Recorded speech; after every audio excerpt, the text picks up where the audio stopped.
Mm. See?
All right, grinders, we are here. Yes, thank you for waiting just a little bit. Sorry, we got carried away. We were talking, but I'm going to tell you, we got a special show. We got the Steve Leone in the house, and J-Dub finally got him on the show, man. J-Dub was missed the show just a little bit, and then last week, I left him waiting in the waiting room, and I didn't even see him in there because friggin' Discord drives me crazy. But anyway, we got him here. We got a panel tonight, and we're going to be cooking. So hit that like button, grinders, and we are ready to rock. So welcome J-Dub, welcome Drizzit. I don't know, Steve, you want me to call you Steven or Drizzit? I don't know, whatever you want. First time on the Gaming Grindhouse. Introduce yourself. Everybody in the chat knows you. How you doing, Steven man? Leon's good. Steven Leon, Drizzit don't really matter. Both are good. Shoot, it's weird. I've been playing a lot of Path of Exile, Destiny 2, especially with the new content where they have the new mech thing going on in Destiny 2. Got been playing some Warhammer. Warhammer, starting that up right now. I love that game. Which one? Not Space Marine? About it. Yeah, I haven't got. Oh, I love that freaking game. I beat it. That was awesome. Yeah, I beat it too. I just want to keep on. I like to take my time with games. You know, like Final Fantasy. Yeah. Been there, done that. But you know, just playing games, enjoying life. You know, with my son. My son's a gamer too, so that's right. And that's what it's all about. Get him at the PlayStation, and he took over my PlayStation 3, and then and 4. And then I got him at the PC after I built him one. He goes, "Oh, his gaming rig is actually better than mine." So it's good. I love it. Hey man, yo, welcome to the Gaming Grindhouse. We got some topics tonight. J-Dub, what are you playing? Oh man, what am I not playing? You got to be playing on an Xbox because everything's an Xbox. Where that box, right? I'm playing on that You're playing on Series Xbox. S. Yeah, I've been playing Forza Horizon 5, Age of Mythology. I've been playing Age of Empires. What other Xbox game I've been playing on my PS5 Pro? Yeah, that's right. The best place to play. You know, yeah. And so what else? Yeah. Besides those games, I've been playing the obscure Expedition 33. Yeah, that game is I love that game. On top of that, I'm still playing the Assassin's Creed Shadows. Such a great game, such a beautiful game is really good too. Yeah, I have been playing that too. I've been on and off with that one. Yeah, it's just so many games been dropping, man, and it's like Jesus. And we're not just crazy. And we're gonna talk about Death Stranding. Yeah, we got. Listen, literally in a few weeks, we're gonna be playing freaking Death Stranding 2. Not including, the Switch 2 comes out for a lot of people. Yep. I asked you guys, did you pre-order it? I think you pre-ordered, right, J-Dub, but not yet. No, I'm not. You didn't. I'm not buying that trash. I got a Steam Deck already. I know. I was like half sleeping, and I just hit that pre-order button, but I'm still like, dude. Well, I need. Here's the thing, Jess. I still need people to be mad at me. You know what I'm saying? I need my engagement. Yo, you need that engagement. So I'm still on my I hate Nintendo phase. Between being mad at Nintendo and poking fun at Xbox and PC guys. I kind of make my rotations week after week. Yeah, I gotcha. Yeah, I just I'm kind of torn. I do want to get a Switch 2. But I refuse to spend $100 on games that doesn't have ray tracing, that doesn't have all these next generation features. I'm not spending $100 to play a game at 30 frames and struggling resolutions. I'm just not. Yeah, and if dude, even the price, shared screen, I'll be okay. like that chat shared play, like Dude, we've seen shared play. 15 frames a second. I know, and they said because of the hardware. Yeah, like there's no frames. Yeah, that what they showed in that show. Lower than 15 frames. Dude, when they showed it in that show, like the people's faces at the bottom, dude, that frame rate, that's what it is. It is like stuttering. And they said they did that because they didn't. Oh, and by the way, when you do hit the C button and you do the chat and the share and stuff like that, not only does those frames drop to like, I know for a fact it was sub 15 frames a second. But your main screen shrinks to like 720p or something like that. It goes up, full resolution. Right? Yeah. So I'm like, you know what? It's 2025. Just get you a fucking PS5 and move on with life. Maybe Nintendo will get with the program, lower the price to $299, and lower those games. And I think the biggest thing, Jess, is I'm kind of more outraged the fact that they think they can charge $80 and $90 for games, where we know that Microsoft and Sony would not be allowed that same fate. And we know that because we know nobody's going to buy Xbox games at $80. Nobody. Well, yeah, and I think the first one's going to be Call of Duty. That's what I think. That's the only one they could probably get away with. And you know what? You're going to see those sales drop. For whatever reason, Battlefield is coming out this year too. So I'm just saying. I think Battlefield's early next year. Is it early next year? No. It has to release by March for that fiscal year. But it's going to release this year, like towards the holiday season. Yeah, I love Battlefield. I just hope they fix it because they really kind of that last one with the weather and stuff. Man, they was waiting to figure out what was going on with COD. I know. We have no clue. And the fact too, I'm sure they're going to have it in their show in June. Like, June is going to be a wild month. Like we got, we're going to have Phantom Blade Zero. Like, is it Phantom Blade or Lost Soul Side? Which one we're going to have this month? Lost Soul Side was supposed to come out this month. That got pushed. So like the next, I'm telling June is going to be crazy. June is gonna be a wild thing, man. It's gonna be nuts. Yeah, with the game show. Oh man, we got, and then you got Doom that's dropping. Yes, which comes out on the 15th. We'll talk about that Doom comparison going on there. But did you hear this? There was a GTA 4 remastered in development. Apparently, GTA 4 because we can't get enough of GTA. I heard that. I heard that. So this thing is leaked. Again, this is a rumor right now, but they're saying that GTA 4 Remastered is in development and may launch later this year on PS5 and Series X and S, according to insider Tez2. So that's probably Jez the bootleg Jez. Oh, bootleg Jez. Oh man, yo, he's praying for those tariff. He's thinking that Microsoft is going to drop the prices because of those tariff changes today. Yeah, he wrote a whole ass article like hoping and wishing and praying. I'm like, dude, no, they're not going to change it, and I'm going to tell you why.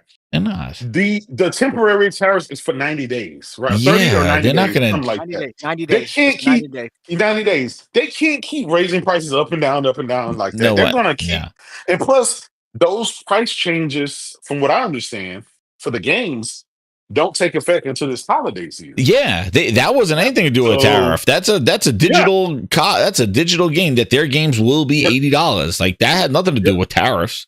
And on top of that, J-Dub, guys, it wasn't even the console. It was like their accessories. Their friggin' old ass Xbox headset got a $10 increase. Like who even knew they haven't had an Xbox bootleg headset? Like that thing went up in price. So it wasn't just the consoles.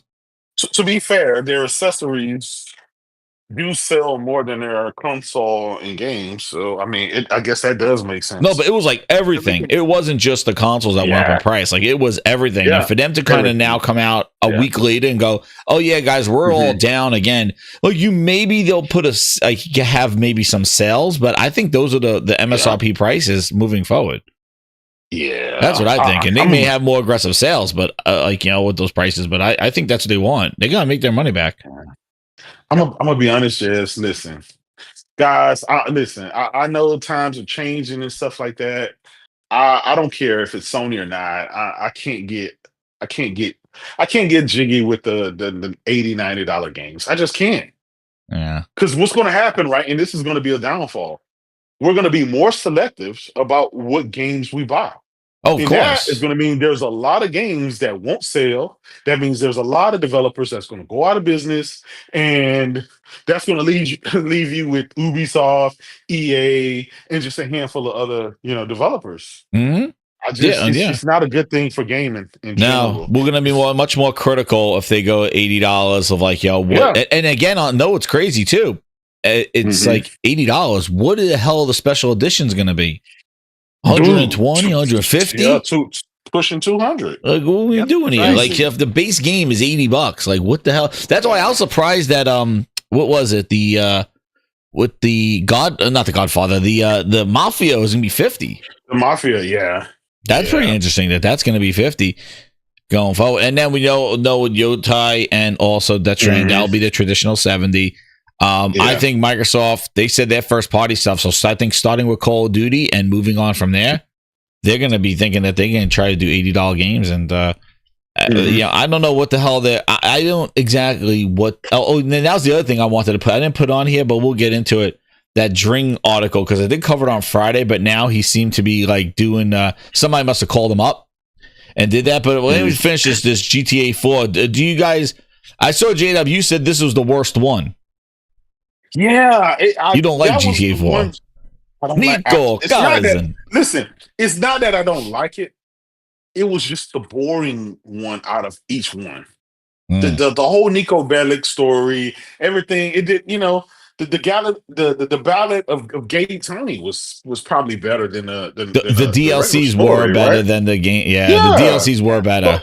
Because the other one had like the Sons of Anarchy type story too. Yeah. The other one, the Angels, I forgot that one was. There was the Battlegate Tony, and then there was the other one, the Lost Angels or something. Yeah, the Lost Angels, yeah. You can tell Rockstar think the same because that is the only game that hadn't been remade and remastered 20 times. They've remastered the 1, 2, 3, even San Andreas. They've remastered it. See, I would like to be back in Liberty City again, dude. Lost in the Dam. That's what it was. Thank you, Josh. It wasn't Lost Angels. It was Lost in the Dam. Lost in the Dam. Yeah. That's what it is with the DLCs. So that would be pretty damn. Like you know, listen. I don't know how much GTA we could take, but man, I'm surprised they haven't remastered this game and dragged this along with GTA 5. But you know, it was GTA Online. This didn't. This had an online. I think. Did GTA 4 have online? I think it did. It just wasn't as. It wasn't as popular. Yeah, it wasn't as popular. It wasn't as the world building that 5 had. It was during the PS3 era. You know. I think it did. Yeah, I thought it did. That's something. But yeah, I remember it did say it was a slow burn, I think, too, for Nico. You know, you had to do a lot of missions, and then he like had some fun. There were some crazy missions that they did. But it did. Yeah, Josh said it did have online. Yeah, and then I would love to see it remastered, dude, and we'll see what they charge for it, but it'll be good. I'll go back to that one. I did like Nico Bellic, Nico Cousin. It was funny as I was driving a lot to New York. And they used to like when I used to park the car, I had a Chevy, and they'd be like, "The Chevy, get the Chevy," and I'm like, they will talk exactly like Nico's family. I'm like, holy crap! I'll be playing GTA 4, then actually drive into New York City, and I felt like I was in it. Like I always like Liberty City. It'll be great because it's the city, and you know it doesn't have all this open area and all this crazy stuff. Like I think it'd be pretty cool. But I can't wait for 6. I didn't have you guys on before, but I want to ask you, what do you think of the GTA 6 trailer? I loved it. I loved it a lot. I love how they brought it. It just looks so good. It does. The story, the Bonnie and Clyde story. I mean, I called it when I looked at it. I was like, "Oh, this is Bonnie and Clyde. I see this." Yeah. I mean, me being a little older, I watched the movie Bonnie and Clyde, read some of the books that they had out for it, and it looks cool. And the girl in there, they focus on some assets, and I was like, oh my god, that was crazy. Stellar Blade, I was like, "Woo, hello, yes. okay, yeah." Yeah, I was like, man, it's like captured on PS5. Yeah, and that's the case, dude. They captured it on PS5. They made it. That's icing on the cake. Not just the PS5. It was just the regular PS5. They didn't say Pro. They didn't say anything. So we know the enhancements for the PS5 Pro, PSSR. The FSR 3 or 4, which are going to come out with 3.2 or something like that, or 4.2 that they're coming out with soon. That's going to go up to 120 hertz. It's like when it goes hand in hand. AMD and because they're collaborating together, it goes hand in hand. Yeah, with that Project Amethyst. Yep, it goes hand in hand. So FSR 4. Yep, it's gonna be technically, PSR, which is Sony's version of PSSR 2.0. That's why they're both getting better together. Yeah, remember Sony put that statement out that 2026 is when they're going to release the PSSR 2.0 or / FSR 4. So everybody's saying that's right in line with Grand Theft Auto. So a lot of people were complaining, no, that looks too good. It's going to be 30 frames. It's going to be 30 frames. And then I look back at the long line of Sony first-party games, such as Spider-Man, such as Horizon Burning Shores, such as, we can just keep going. All of their first-party games offer performance modes. And it's like, I definitely think there's going to be something. There'll be something of a performance mode in there, whether it be 45 or whether it be, whether it be some sort of. They're not just going to do 30 frames like everybody. And I think everybody's just trying to say that, like, just think that they're not going to do it. They will have something in it. It's going to have a pro advantage. Don't forget, and this, I guess this is just PlayStation, but they make their games look so good, people think that it's running on different hardware. You remember when The Last of Us 2 came out? Or before it came out, people were saying, "Oh, that has to be running on the PS5. That can't possibly be X, Y, and Z." And even Microsoft did a internal study, and they said that they couldn't have done it on PC or Xbox. And so that was just to justify that. I mean, that just really shows you that it's more about talent than it is a lot of the hardware. It's about talent, because we've seen games look your technology, freaking amazing. Look at Assassin's Creed Shadows. Game looks amazing. It comes with all those performance modes, all those qualities, and then the Pro blends the two, and it runs good. It looks good. Like, that's what we expect this generation. and Sony doesn't have any third party, any Yeah, I 30 just frames a can't wait second to see what games. Ghost All of them Yotei looks have like, performance man, mode. with all that Exactly. stuff. And Death Stranding. Exactly. And Death Stranding was And Death incredible. We'll talk about Stranding Death 2. Stranding. Ron M. Wait, Yeah. I'm going to get Ron M with a 10. He says GTA 4 story was better than 5. Most of the side characters came from 4, and I have done everything in 5. Like, I did like the story in 4, if I can remember. It was a long time ago, but I did like the story in 4. I do like the city. Like, I do like I like Liberty City because I'm more familiar with that than LA over there. But no, I definitely, like, it was an interesting story, and him coming in, like, where I did feel like the other one, GTA 5, with the characters bouncing back and forth, it was a little disoriented. Like, I like to stick with the one on there. That's why I think this 6, but having the 2, I think that's a better dynamic because they're related with each other, and they kind of do, like, why didn't they have co-op? I don't understand how they have co-op, man. That would be incredible. It'd be cool if they had co-op. Yeah, that'd be awesome. That'd be really good. And shout out to Ramen with the 10 VIPs. And Steven Leone, who's in the show with the 10 VIP. Just shout out to you, man. I see somebody got Wooly. Okay. Shout out to you, man. Thank you very much. You gotta get your tunes. Who we got? They got John Doe Killer X. We got David, got Wooly. Ron got Wooly. He had to do it. He did a choo-choo train. Ow! But yeah, man. Oh shit, Ron M did say this. He goes, the radio stations in 4 were better. I agree. And the best radio stations were 3. I can agree. I can definitely agree with that. Yes.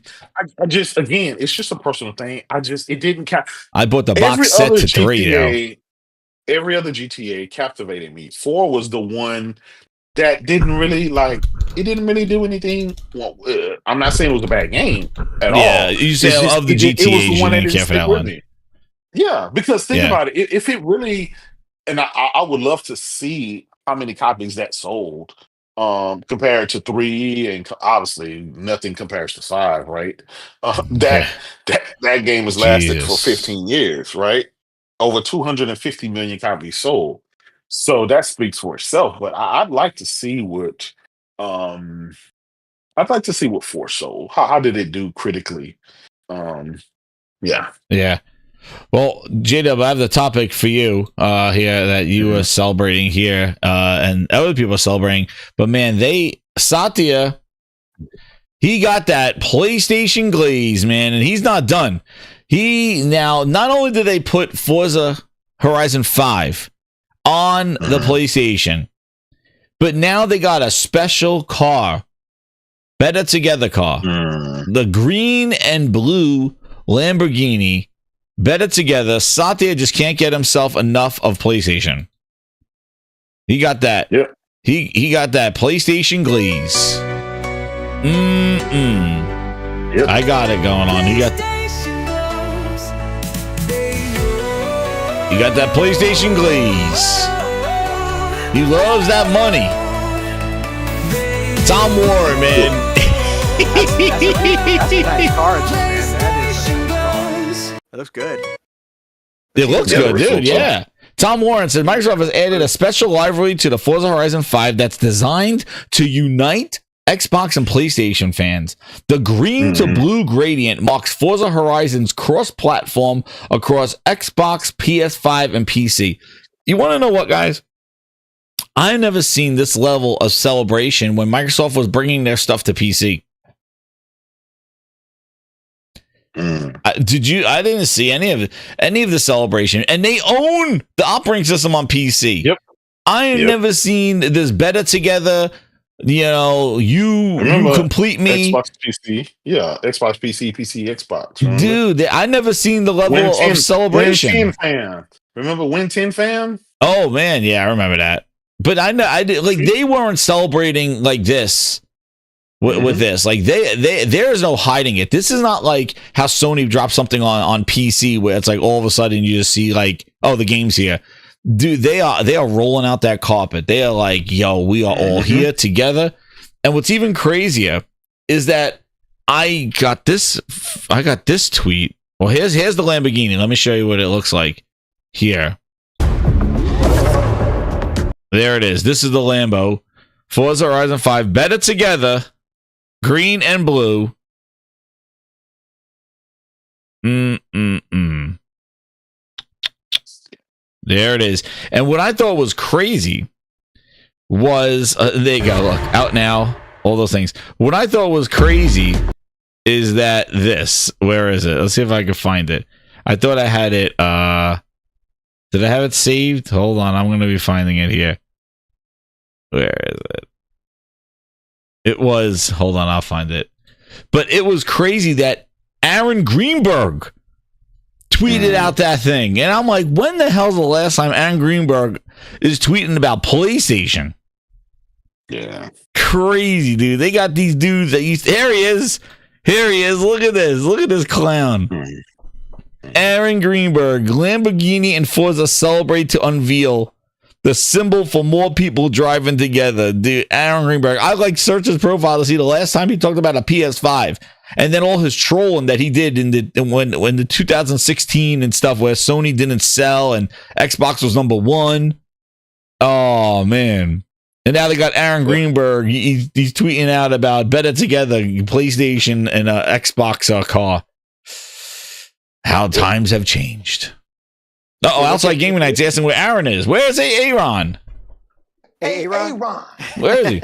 Where are you? I haven't seen him. Where is Aaron But right if you now? look at the design on the Lamborghini, it almost looks like it's like PlayStation is just taking over the green. Yeah, the green is just the tip. He just gave him just the tip. Everything else is blue, which is kind of sad. That's the market share. That's the market share. That's the 80-20 graph. He's like, guys, let's do the 80-20 graph.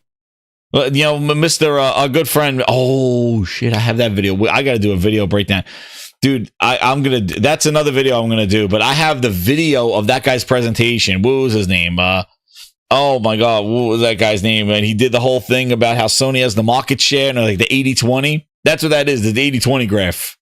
That's what it is. Oh man, just 4 games now better together. That's right, Don John Sean. The green tip. That's right. The green wicked tip. It does look like PlayStation is taking over that library. Next year, it's going to be an all blue car. Yep, that's what right. It is. Unfortunately, they set themselves up for that. They set themselves up for all this. When they bought the ABK, they thought they're going to make heck of money off of Game Pass. Game Pass was going to give. They were trying to compare it to Netflix, but Netflix at that point in time when they were doing Game Pass was kind of faltering. So that comparison is kind of not a good comparison.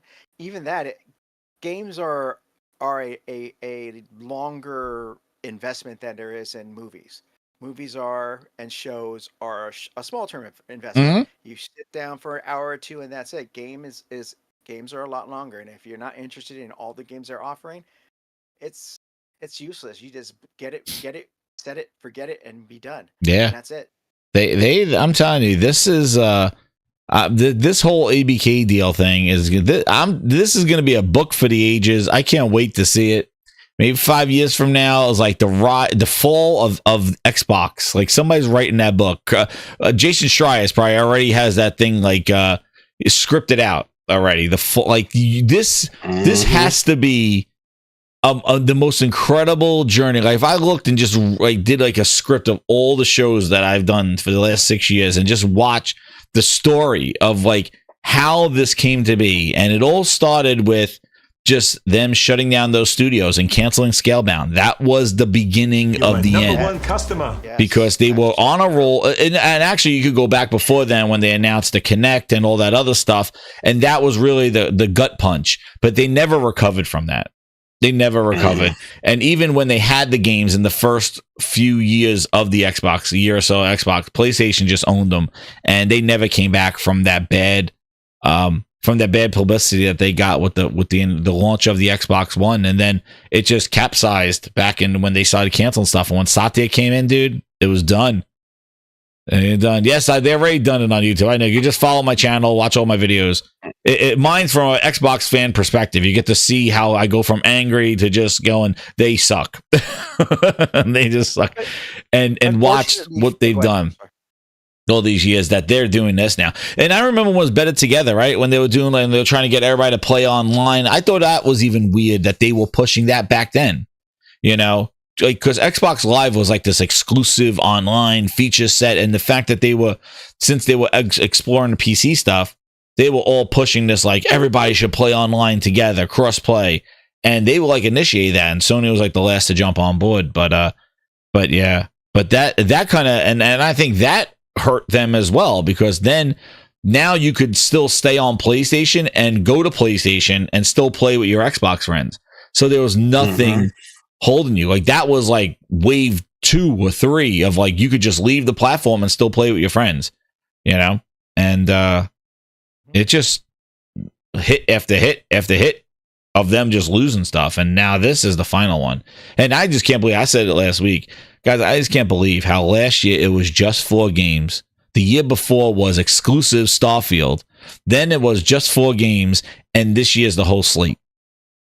And Gears.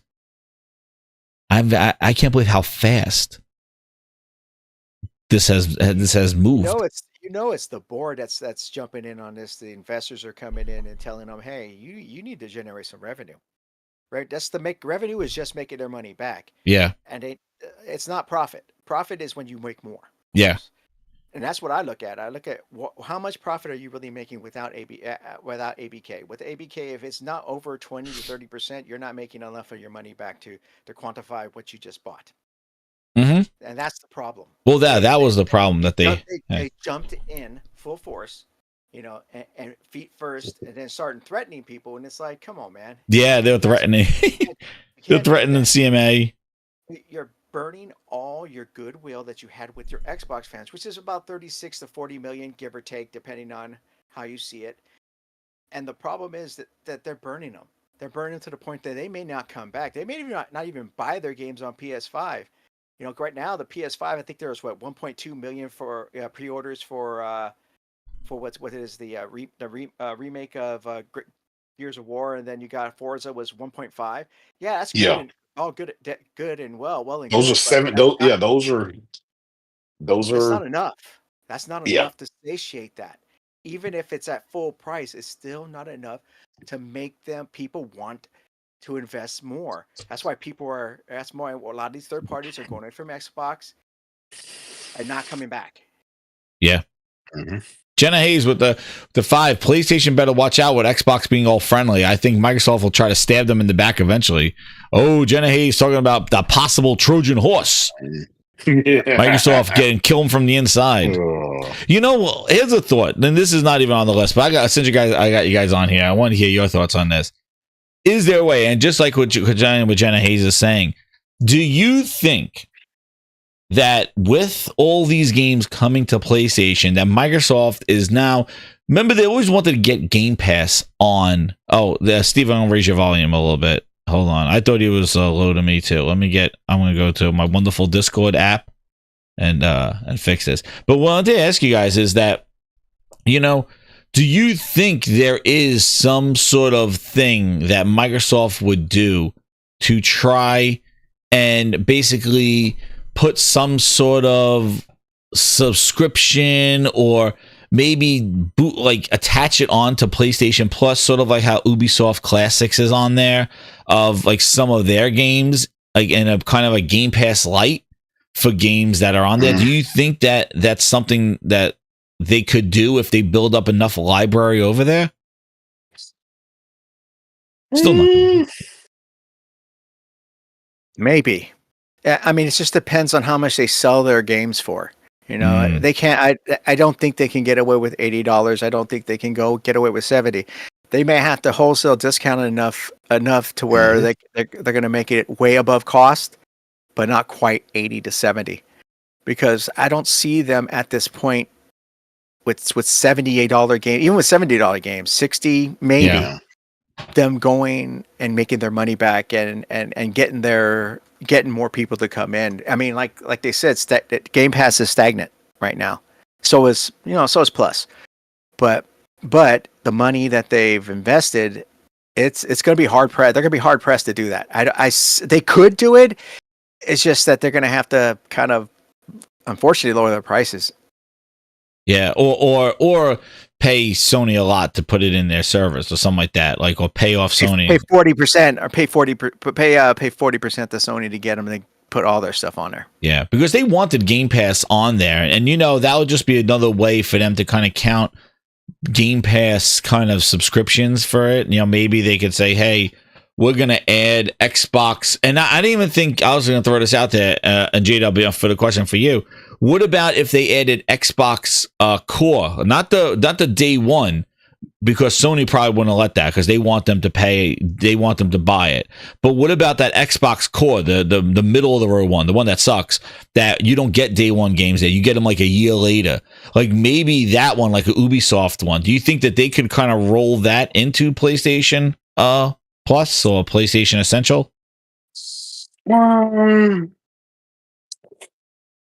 I don't know. Here's the thing. I think the best thing that Sony would do is just allow them to be able to sell their games in their store. That's it. Sony ain't allowing nothing.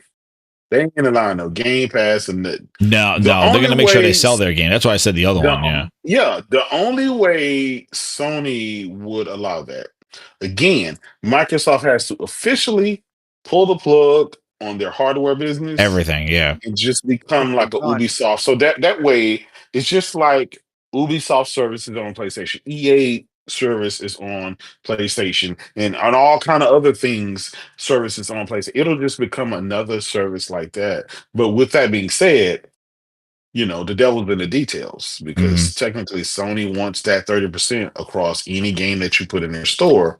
And I'm assuming that subscription service, they're going to want a bigger percentage than not. Yeah, so, and they want to sell it first.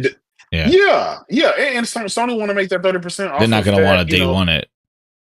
Think about it. That 1.5 million sales they sold, Sony got 30% off of all of those sales for nothing, for doing absolutely nothing.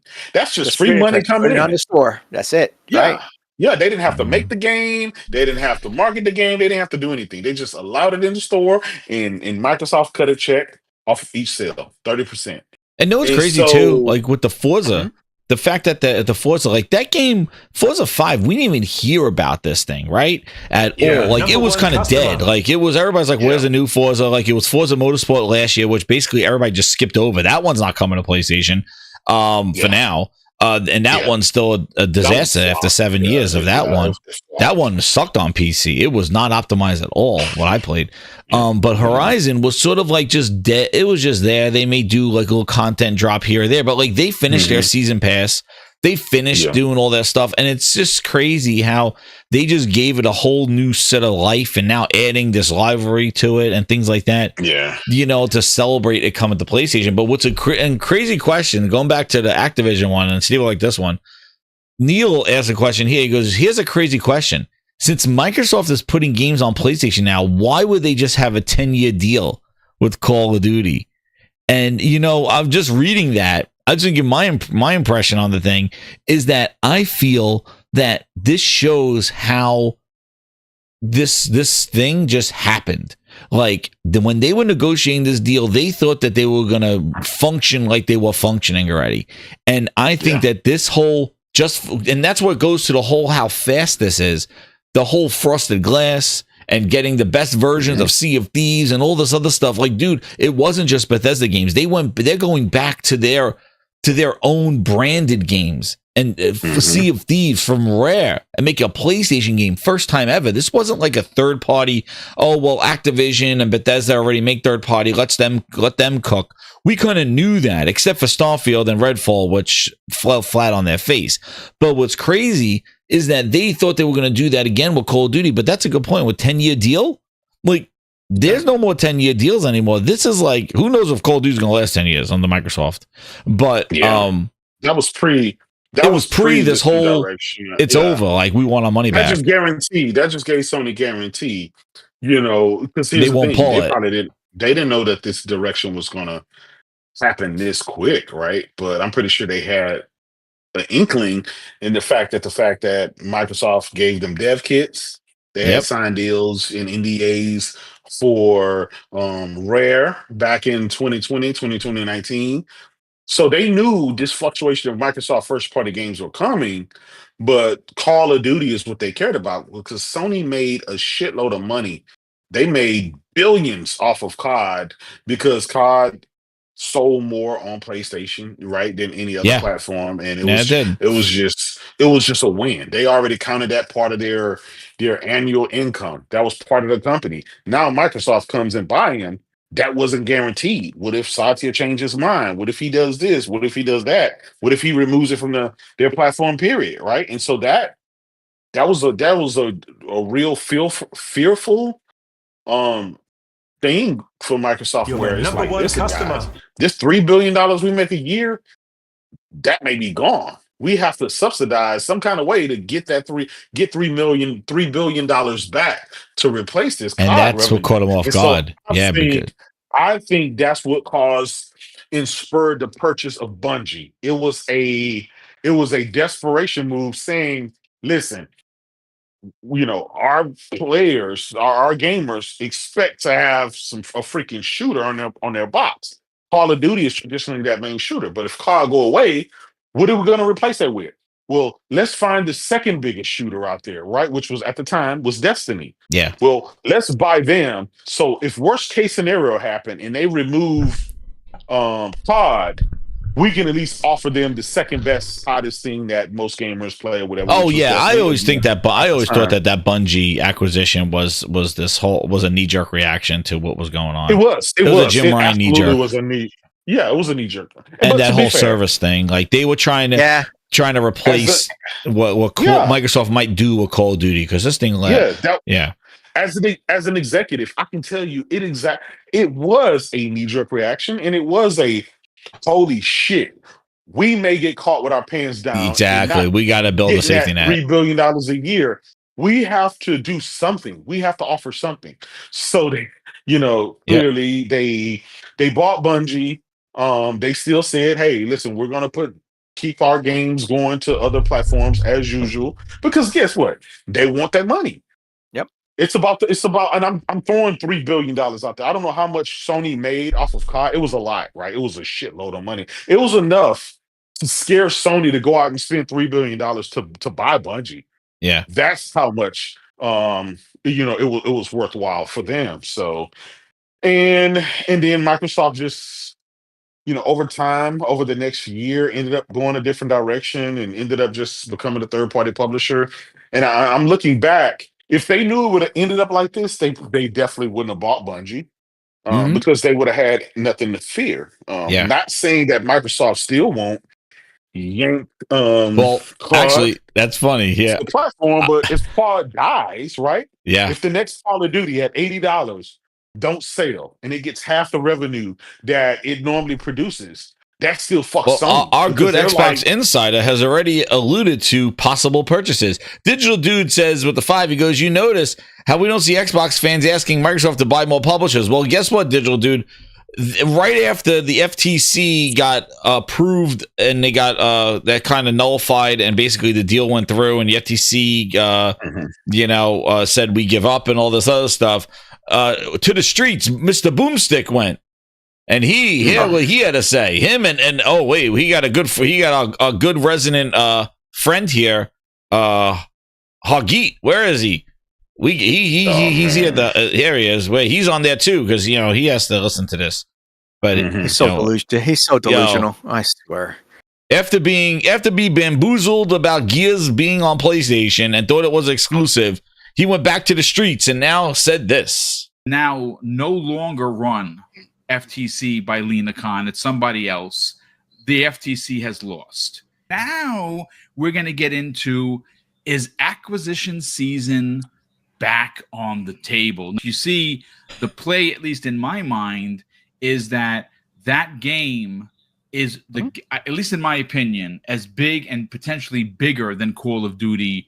If that was somehow an Xbox Game Pass, I got to be honest with you. I don't care where you game or what's your favorite brand or what's your favorite platform. You would find a way to subscribe to this service. It's that powerful of an IP. And that's where I'm kind of going to rest my hat on. I say that if you're going to go for something big, it's got to be something humongous. and Take-Two would be the play. Stop. Enough. Oh my God. Stop. Enough. Huggy, tell him stop enough, please. Stop. Enough. So now he thinks that they should buy now Take-Two and put GTA in Game Pass. Oh my God. Guys, and he thinks that's gonna listen, like They can ruin it. I don't understand the logic of these Xbox folk in the sense that how many times it's put Starfield in Game Pass, they will come. Put Call of Duty, the biggest IP ever, and put it in there, and it will come. Like, they will come. Dude, nobody's coming to Game Pass, all right? Because guess why? Game Pass only exists on a thing that's not selling in consoles, and that's the thing. It only plays, and it's an option on PC because it's in that piece of shit Xbox store that nobody cares about, that they could charge $11 a month. Do you think they're making money where J-Dub could just boot up, or Steven could boot up his PC, pay $11 and go play Doom? You think they want you to do that? Talking about getting their money back for the last 20 minutes. You think they want all us dudes to go on our PC, our ROG Ally, and sign up for Game Pass for $11 and go pay Doom? Like, listen, they're paying $20 on console. Nobody's coming to that shit. Nobody's coming to Game Pass. Game Pass is a failed experiment because guess what? If it would have worked, you wouldn't be in the situation right now celebrating liveries of a blue and green on a goddamn Lamborghini. Like, I don't understand this acquisition shit. I don't understand it. Like, you think they're doing good with what they got right now, man? They suck. They're not even focusing on what they got. All they're doing is they're living off of what the companies that were already making what they have. Yeah, that's all they're doing. What's already in development? Already in development. Yeah. Sorry. That's what they're doing. It's frustrating because I have family members that like Xbox, and it's like, man, they're trying to tell me, and a friend, it's you Ghost of Yote's coming to Steam real quick. I'm like, no, it's not. You gotta do that right off the bat, day and date. No way. They're gonna make their money first, and then they're gonna put on it. That's the problem. That's what Microsoft should have did. They should have followed Sony because it worked. That model worked. Well, they tried. They tried with Starfield, and Starfield kicked them in the face. Like, Starfield didn't do anything. But they Redfall was a disaster. That's the problem. They still had Game Pass at that point in time. I'm just saying, Game they had Pass exclusive. like you said, failed experiment. It was an experiment that blew up in their face, and now they trained everybody to want to play on Game Pass and not buy their product. Yep, and then and what happened was they spent so much money to get publishers. See, what they wanted initially, and we always said, is that they wanted to get publishers to just automatically put games in Game Pass. They wanted to say, hey, look, Microsoft's putting, Sea of Thieves on day one, and look at all the people playing that. I want to do that too. And the problem is that publishers did not see the money. They'd rather sell their game than get the money up front and like make the deal with the devil and say, here you go, like, here's the deal. And if you do well, thank you. Microsoft just made more subscribers, and if that's all you're getting. But if you don't put it in Game Pass, you have the potential to make more money because Microsoft's going to tell you, well, your game is worth like, $100,000. Here you go, take it or leave it. And you may have a fire game that you put in Game Pass, but all you're getting is $100,000. And Microsoft wanted to do that with the publishers. They thought publishers would be, and they even say it today, that it's Sarah Bond and Phil. They always say like they want to get developers on their platform. And again, their platform now, it's not an Xbox anymore. It's not even PC. Their platform is Game Pass. So like their model now is just subscription gaming, unless what they want to try to do is offer cloud purchases, which is slow as shit to get there. And a lot of developers, they don't want to sell you a game once and say, okay, you could play it on any device now. They don't want to do that. That's why they say the Netflix of gaming. I'm like, Netflix, they're not taking, like, they work differently. Like, publishers want to sell you. They want you to double and triple dip. They want you to do that stuff. They don't want to sell it to you once. Phil even said he got pushback when he did that whole play anywhere, buy it on Xbox, get it on PC. The only reason they got away with it probably because nobody was buying games from that PC store. Yeah. But now, take two, really, and put GTA 6 in Game Pass. That's what we're talking about now. Acquisition season. Like, oh my God. Listen, boom, boom, boom, boom, boom, boom. Dude, please. Poop stick. Stop. Yeah, no. Well, where's Huggy? Get him in here. Huggy. Oh no! There's a Huggy. Huggy should have been in there and said, stop enough. That's what he should have said. He should have said, come on now. Like, I think we're done with this because I bet you if you go to any person and ask them now, should have Microsoft bought Activision, they would say no. All those people that were glazing that ass about that whole thing, they would say no way, because what that did was that destroyed Microsoft to have to pay all this money and put their games on PlayStation. Mm-hmm. And what's crazy too is that when you talk about their financials and stuff, all the acquisitions they made before ABK did nothing to their margins, did nothing. All that ZeniMax, all those studios, nothing. They still were flat. They still were flat in games and services. They still were low in console sales. It wasn't until ABK where they got all that Candy Crush money and that Call of Duty Online mobile money that it really put the percentages up there. Because I could guarantee you, a lot of those percentages of services and stuff is probably from the mobile sector of King or whatever the hell that is. That's what's fluffing their feathers for their content and services. Because I don't think, because we've seen games are not selling on their platform, and Call of Duty, and also the Call of Duty purchases going to them now. But again, it's only the 70% that they have to do. So, you know, and all the claims they made where Sony uses the money to go against them to buy exclusives. Listen, oh my God, please, they are stop with the acquisitions. I think we're done. I really don't think Microsoft is going to buy anymore. I don't think so. I think this is, and then what do you guys think? Do you think that this whole, and now Steve Leon, I think it was on Thrifty's show where he asked the question, what happens when these games that they used to make, like Microsoft and stuff, like fizz out, and now they're left with the new games that are really not impressing? What happens to their third-party power now? Because remember, they're going back, and just think if Sony went back, it's like, oh, here's God of War 1, here's God of War 2, here's some classics, and, you know, they're going back to Forza 5 and Forza Horizon 5 and going back Sea of Thieves that they finally added content over a decade. Like, they're going back to the best they had, which wasn't a lot. But when that dries out, and now they're left with Perfect Dark and Fable, are these games going to hit? And is Microsoft Publishing going to be, you know, what it is? Because I don't think they make great games. Like, I think that their games are rough around the edges, and I think they got too much. I think booty sucks.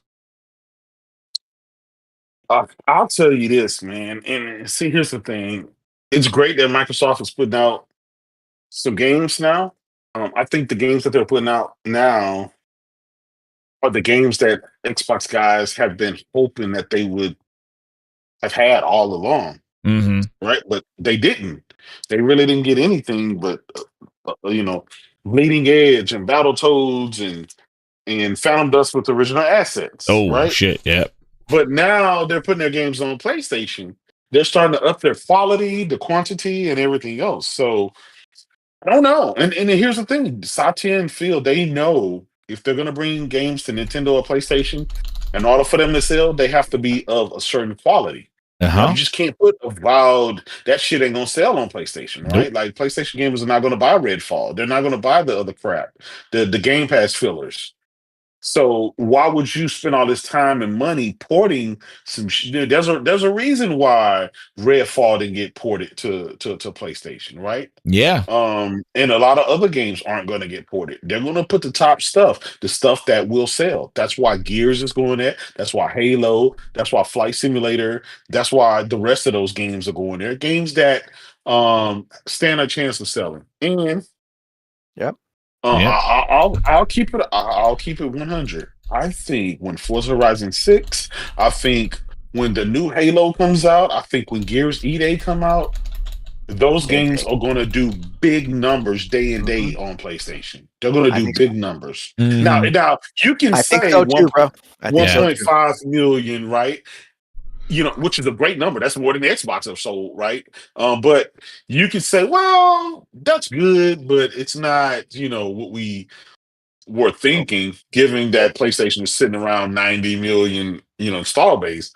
But that's because a lot of gamers have already played that on PC or Xbox. Like a gamer like me, I've already bought it on Xbox. I already played it on PC. So this is the game. Forza Horizon was the good old trusty. It's always going to be high quality, and those guys at Playground do a great job. Now, when the new one comes, it's going to sell because people get it day one. Well, that's all 0.5 out there, yeah. Exactly. Now, this new Gears E-Day, now that everybody's going to get caught up with Gears of War, knowing what it is and stuff, for the people who haven't. Gears is going to sell on PlayStation, I think. That's why. Listen, I'll keep it 100. Dude, that's like putting God of War. Yeah. Six. That's going to sell about 6 million. It's going to sell more on PlayStation, because then think about it. It's Unreal Engine 5. It's gonna play best on PS5 Pro. It's just and then Halo. When they come with Halo, can you imagine the next Halo? It's just Halo with Unreal Engine 5. Remember they moved to the remember when they updated that thing when they moved the studio to Halo Studios, and everybody was like, oh, and then they went to Unreal 5, and everybody's like, oh, that means nothing. And it's like, well, it's because they're probably going to make it multiplayer. Everybody's like, no way. No, but that was the thing. That was exactly why. Microsoft is basically moving all their games that they plan on keeping over to Unreal Engine 5, because that's where all the developers know what the program for. And that's a multi-platform design. And it's a multi-platform. It's going to work on everything. It doesn't have to be a proprietary engine or anything like that. So I'm just saying for the naysayers, but at this point, the naysayers, who cares? Like, they've already been proven wrong, right? It was 4 games, and now I can't believe how fast. And I just still don't understand how they're going to build a platform. And one of the things that came up was something that I had on Friday when I was talking about DRING, and he said, what people were saying when he came back. Station. Yeah. That's not. It's a different world. I have here that published games. Yes, I think Avowed and South of Midnight weren't on PS5. I wouldn't be surprised if that's the end. That's the end of Xbox exclusives, those games. And that's Xbox's strategy. They've shifted away from that. That's, certain publishers and developers have spoken to me like baffled by this, because from their point of view, they want the competition in the console space. They're going, why should we even bother making an Xbox game if this is the strategy? And the thing is like, that's what he said on the podcast, right? This is what gets me. Then he comes out a couple of days, a day or so later, with the damage control for what he said. It's like, dude, why would you say that on the podcast? Like, developers and publishers I spoke with are baffled by this strategy because they will not make games for Xbox. That's what he just said. They don't want to make games for, like, why would they bother making games for a console that doesn't, there's no competition in the console space. Then, after you just heard what he said, then he comes out here and he goes, apparently I said a line in my podcast that has been picked up. It was one around some publishers and developers being baffled by Xbox's strategy of putting games on PS5 and questioning why should they support Xbox if they're not going to grow the console. Let me clarify. Xbox third party is stronger than ever. You could see that through Game Pass. Dude, he damaged it. Microsoft must have called him up saying, bitch, we're not flying you out to rooftop parties anymore. That's what they must have said to him. He's like, this part of the podcast is really to point out the transitional challenge. Listen, ultimately, I believe Xbox strategy is great. Dude, you're backtracking.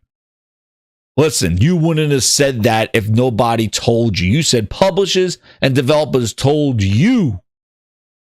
Why would they bother making games for the platform when there's no competition in the console space? And guess what? That is logic. That makes complete sense, because what kind of platform is Microsoft going to grow when the console that's the heartbeat of that platform, box is in the name. Box is in the name of Yeah, well, there's no more box. Yeah. So why are you backtracking? Microsoft cut you a check? Oh, come on. That's probably what happened. Yeah, they must have called up and said, you know what, DRING. You changed your opinion right off the bat. You changed your opinion. You changed everything. unfortunately, a lot of these journalists don't have a lot of cojones. No, they don't. To stick by what they want to say.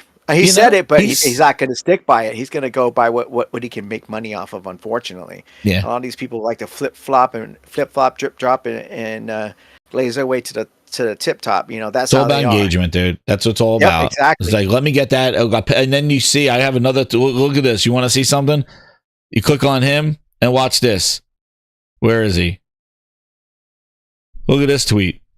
Not that the game business is a traffic play. It really isn't. But the last 2 weeks have been probably the most successful of my career in terms of readership, viewership, and listeners. I should have done this years ago. Dude, these goddamn people, man. It is not about the facts. It's not about what's being done. You could say something on a Tuesday and say and get all this feedback and all the virality, and then Wednesday you can completely change your mind and go, we see it all over. I was wrong. They shit on the game and they go, I was wrong. And they got the thumbnail of them. They look like they shit their pants. And it's like, I was wrong. And so they made all the money on the haters, and now they're going to make money on... Listen, it's fucking piece of shit. I hate it. Especially when it comes from these media folk. When these people are supposed to be... Like, you have access to publishers and developers. If they are saying that shit to you, and you brought it up on your show, there's no backtracking from that stuff. Would it all of a sudden... No, that's not what they said? Oh, but it's... And if you look at even his post, it's more of like... I believe it's a good strategy. Yeah, well, you're not basically contradicting what you said. You're basically just giving your opinion like, oh, I don't think it's a bad thing. Dude, it's a bad thing. Enough. Stop backtracking. Semi said he has no spine. Liquidated with the 2. He goes, you mean Call of Fortnite? Yo, I told J-Dub when I went into Fortnite, they got goddamn, what's his name in a clown suit? The Seth Rogen running around. Mm-hmm. Oh, my God. Yes. Please, that is Call of Fortnite. Thank you, Liquidator. That game is that. I don't know what they're trying to do with that game. I don't know what the hell they're doing with that stuff. But what's crazy is that we talk about Xbox and talk about these clowns. 20 years ago today was the MTV reveal of the 360. Do you guys remember that? And where were you? Dude, that's crazy. On MTV. Elijah Wood was there. Oh, man. Remember? I think it was during the time when MTV was still MTV. Yep, and the girl brought out the Xbox. Yeah. There it is. In the duffel bag, in the sling, because that was a cool thing to do then. Man. Dude, 20 friggin' years ago. Years, man. Well, Elijah Wood look Elijah Wood when he was young. Yo, he's still young. Yeah. Elijah Wood's right there. Now you look at this guy. It's like, oh, that's the guy from Yellow Jackets. Yeah. We know him as the Hobbit. Yeah, that's Frodo Baggins. It's Frodo. He was Frodo back then. Now he's the guy from Yellow Jackets. Yeah. Yo, I remember watching. I'll tell you my story. I remember sitting on the couch. I was like, this Xbox reveal on MTV. I had it on there, and I remember how excited I was because during this show is when they announced Perfect Dark, and Perfect Dark was like my favorite franchise because I played a ton of that on the N64.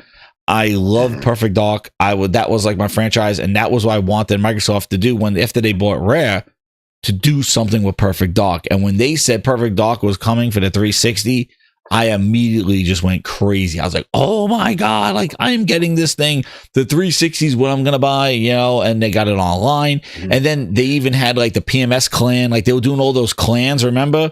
There was like the old girl clan, they had all these clans, and they sent them out to go play Perfect Dark. And that was all like the cool thing because Microsoft was trying to get all those like clans and social gaming and competition and all that other stuff, and got them in. And they play the game like, oh, it's great and stuff like that. And dude, I was sold with that stuff. But I remember Perfect Dark being revealed there, and I was just like, psh, that got me. I don't know. Did you guys get the 360 at launch? Yeah, absolutely. Day one. Nope. Not at all, man. I was still on PS2 because I waited till half the generation to get a PS3 because I wasn't gonna pay $600 for that freaking that thing. It had nothing. But I should have, but I didn't have enough money at that time. I only could afford one. I was paying for my own stuff. Gotcha. And then the thing too is there was two. That was the first time too that there were two versions at launch. Remember, there was the premium and the core. Mm-hmm. The premium had the metal, the hard drive. Yep, the hard drive and the not the metal, but like the reflective the other one had disk drive. The 4 gig, the 4 gig little thing. That disk But I'll drive. tell you this: Gears of War sold me. Yes. That you guys all remember the infamous trailer. Hello Darkness. I forgot what's name. The Mad World. Mad World. Yeah, that was incredible. Right? I watched that again. Yeah. That did it. That solidified. It was like, yep, day one for me. I bought. I forgot which version of NBA Live was the first. Cameo was another launch game. I'm just thinking of all the games that I bought. I bought Quake. I think Quake 4 was it? Was it Quake 4? It was Quake 4, NBA, FIFA World Cup. I bought tons. I bought the Perfect Dark. Perfect Dark. I wasn't a big Perfect Dark fan. I couldn't get into it. Yeah, see, I loved it because I played tons of GoldenEye, and I read up on forums and fan websites of Perfect Dark. Like my summer internship, that's all I did was read up about all the guns and all. And the thing was too, the problem was that I finished. See, I just got out of college when I think it was just I got out of college. So Perfect Dark would have been awesome because we just been playing wrestling and GoldenEye era. Like N64 like ruled college. Like it was like 4-player. Man, we were doing party nights with Mario stuff. Like it was great. And then my PS2 stayed home. My PS1, stayed home. And then when I got out of college, I finished college, it was right after Perfect Dark came out, like right when I graduated, and it was sort of like, I got the booster pack, and like I would try to invite my friends, but like everybody graduated, so it was hard to get everybody together again. You weren't in the dorms, Dead or Alive, yes. I remember I beat Dead or Alive on New Year's Eve, and that music, when they played the Aerosmith song "Amazing" at the end, dude, I beat it right before I went on New Year's Eve. I remember beating Dead or Alive. That was another incredible thing. Dead or Alive. Man, the 360 was great. And when did you get your first Ring of Death? Red Ring of Death. That's the J Double. Let's ask that question because that was a memory. It was about a year in. Yeah. So I while everybody else was having Red Ring of Death, I didn't have it until about a year in. Okay. Then I took it to it could have been a little bit shorter than a year. But by that time, I got the Red Ring of Death. The PS3 was like, it either had launched or was about to launch and stuff like that. So I was like, well, fuck it. I might as well just, go ahead and get a PS3. Got that. It's so fucking expensive. Yeah, it was expensive. It didn't come with an HDMI cable. No, it did not. Cables I mean, Major Nelson made a big deal about that. Yeah, those HDMI cables were like freaking $100 back then. It was like $80. Yes. So Yep, I remember Major Nelson like always hyping up that HDMI cable when he did the unboxings. We're gonna ask the grind is when did you get your first Red Ring of Death? I got mine right before Oblivion launched.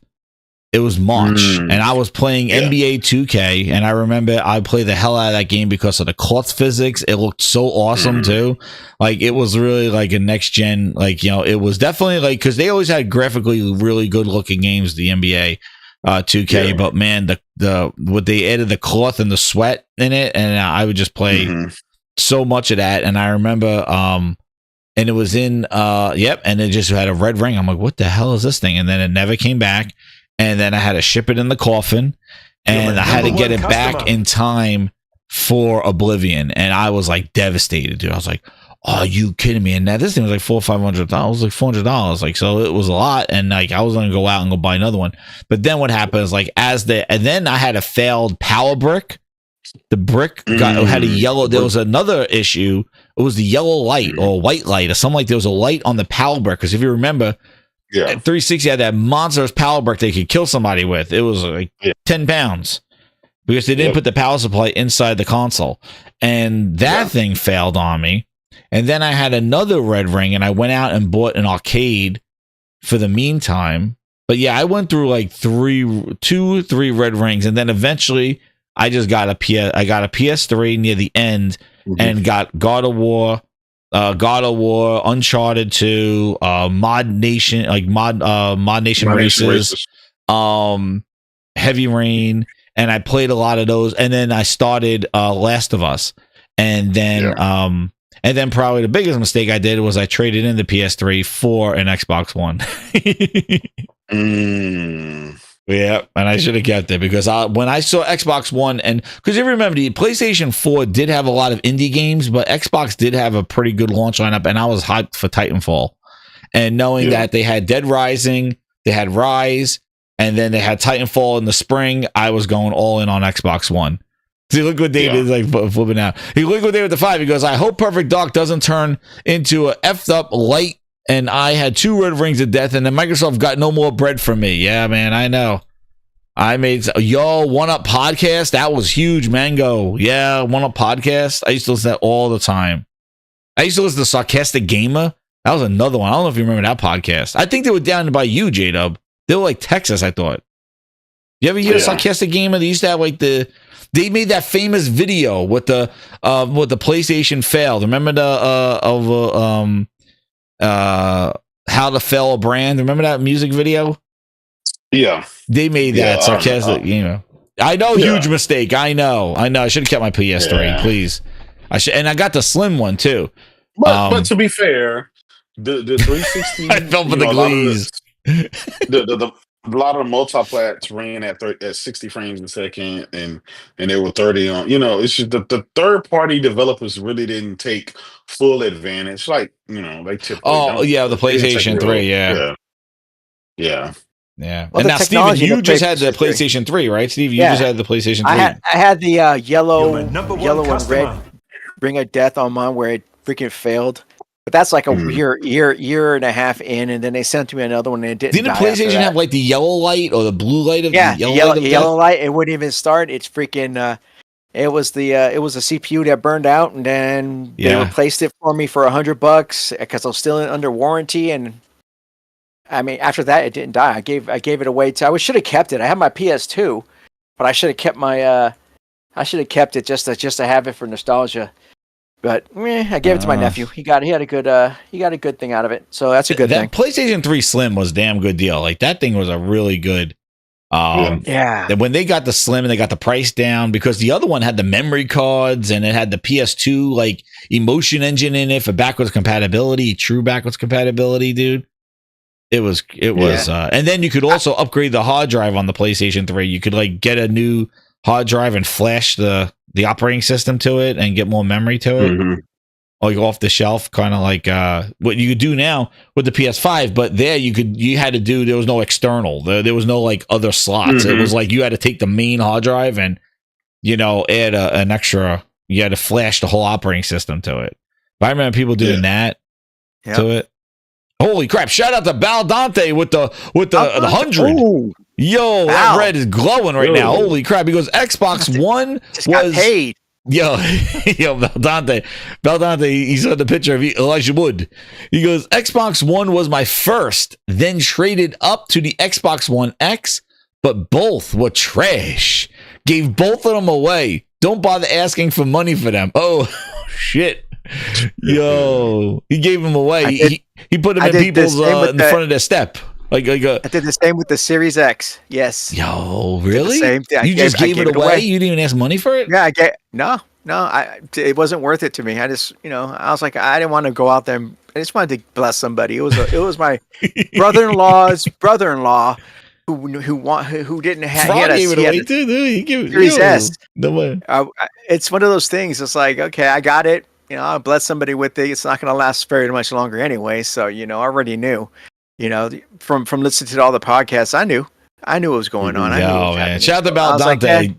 Dude, and the Xbox One X, that was I gotta say, that Xbox One X, Bal, that had to be the biggest scam in history.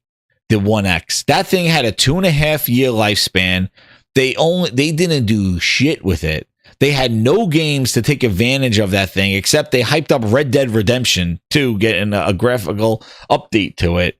And that was the biggest, that One X was the biggest Xbox glaze that we've ever seen, that One X. And the fact that they got rid of that thing and killed it off because the Series S booster was in town. I could not believe that they did not keep that One X going, and they got rid of it fast so they could sell that piece of shit Xbox Series S. Oh my god! But that Xbox glaze, man. There it is. Where's my Xbox glaze? Where are my emojis? Where are those Xbox glazes? Where's my lady? There she is. Dude, that Xbox glaze. Hey, Jez, you know the reason why I never got an Xbox? Why? It's a petty reason. I remember going into Circuit City or Fry's. I used to work at Circuit City, and seeing a demo of it playing on a PC before Microsoft bought it, and I was like hyped for it. I'm like, yeah, I'm really hyped. And then Microsoft bought it and put it on their Xbox. And I was like, forget that, I'm not supporting this game. I was angry, really, because I wanted it on PC. Because I was PCing at that time. I didn't buy it PS3, but I was PCing at that time. I was angry, so I was like, I'll let my emotions go out of whack. So I might have bought it if it would have went on PC and Xbox. I was petty. Sorry. And they got that free, and then the hard drive. They that thing was overpriced. That hard drive for the 360. Number one customer. Oh yeah, it was just a disc. Yeah, it was just their own custom thing, and they did it again. Dude, yeah, Circuit City. I used to work at Circuit City. I used to work in cameras. And Circuit City pissed me off, man. When the GameCube launched, I could not get the GameCube at my Circuit City. I had to wait online overnight at Walmart to go get my GameCube, and I had to go into work the next day. I stayed up all night. I played NHL Hits, and I played that in the morning, and then that was about it. And then I got the GameCube, and then I went to work. And they did not let me get the game. Oh my god! But I gotta tell you one thing. Some cool memory of Circuit City, man, was I used to bring my Xbox, because remember, well, when I worked there, plasma TVs, flat screens. That was the big expense there. Everybody had big ass tube TVs, right? Yep. I used to bring my Xbox to work, and then I used to plug it in on their couch setup that they had, with the best friggin' $4,000 TV plasma at the time, and we used to game after the store closed, and we used to play the shit out of Tal Fang. I don't know if you remember that game. That was one of my favorite fighting games. I remember that. It was made by the guys I think that made Mortal Kombat, and it was dude, there was destruction to the environment. The guys would get all beat up, but man, we played the shit out of Tal Fang. Right, so we played that. Yeah. So we would just play Tal Fang on these 50. At the time, that was huge. Yo, CompUSA was a shit though, Baldante. I love that place. Oh yeah. I used to just get lost in there. Fry's Electronics was my Fry's. Holy shit. Yo, Steve, when I went to Fry's, oh my god, I was where there's no, because that's out west. The Fry's are south. I went to the one in Arizona in Scottsdale, and then I went to the one and that has the UFO, the one in LA, or what was the one in the one that was the UFO, the movie set. Fry's Electronics. Yo, Fry's Electronics was a shit. Oh my god. I lived in San Jose for a bit, Milpitas, San Jose, California. So we lived right down the street from a Fry's. I would walk, grab a memory card or some memory, go back. If it didn't work out, walk back, returned it. It was awesome. I loved that spot because they had their themes. There was one by my house. All of my themes. In Milpitas, that was an Aztec ruin kind of thing. It was dope. Unfortunately, Newegg, Amazon killed it all. Yeah, I know. Alan TV says the Burbank one, Fry's. That's the one I went to. The Burbank one had the UFO and all the movie in there. But man, CompUSA, and now there's a Micro Center that's probably an hour away from me, man. I get lost in there. I say, if this thing was any closer to me, if it was close as the Best Buy is to me, forget it. But I would Micro Center, I would be they would find me in an alleyway somewhere with begging for money, because I would just be losing so much money in that place. That's that place is insane, Micro Center. But you'd be the bum in the front asking for money so you can buy your next graphics card. I need some. They got everything. Amazon destroyed everything, and even Best Buy now. Best Buy is turned into they got ovens and shit. I'm it reminds me of how Sears Electronics turned into with ovens and microwaves and barbecues. I'm where's the cool shit? Look at GameStop turned into. It turned into an anime card. Now it's a card place, dude. They took all those Funkos now, and they put that shit to the back. All it is now is cards. That's it. All that card stuff now is in the front. I used to work for them. That's how I got one of my PS5s. I was like, they let you get one there. I get to pick and choose. You get the first shot at them. But really? You don't know. See, I there. I was like, yeah, I worked there for a little bit. I worked Black Friday. Never again. No. Black Friday was the worst, dude. Oh my god, dude! It was like, man, I freaked out on a customer on Black Friday. I like shopping during Black Friday. Yeah, I don't want to work retail on Black Friday. That's the worst. I yelled at a customer. I worked in cameras.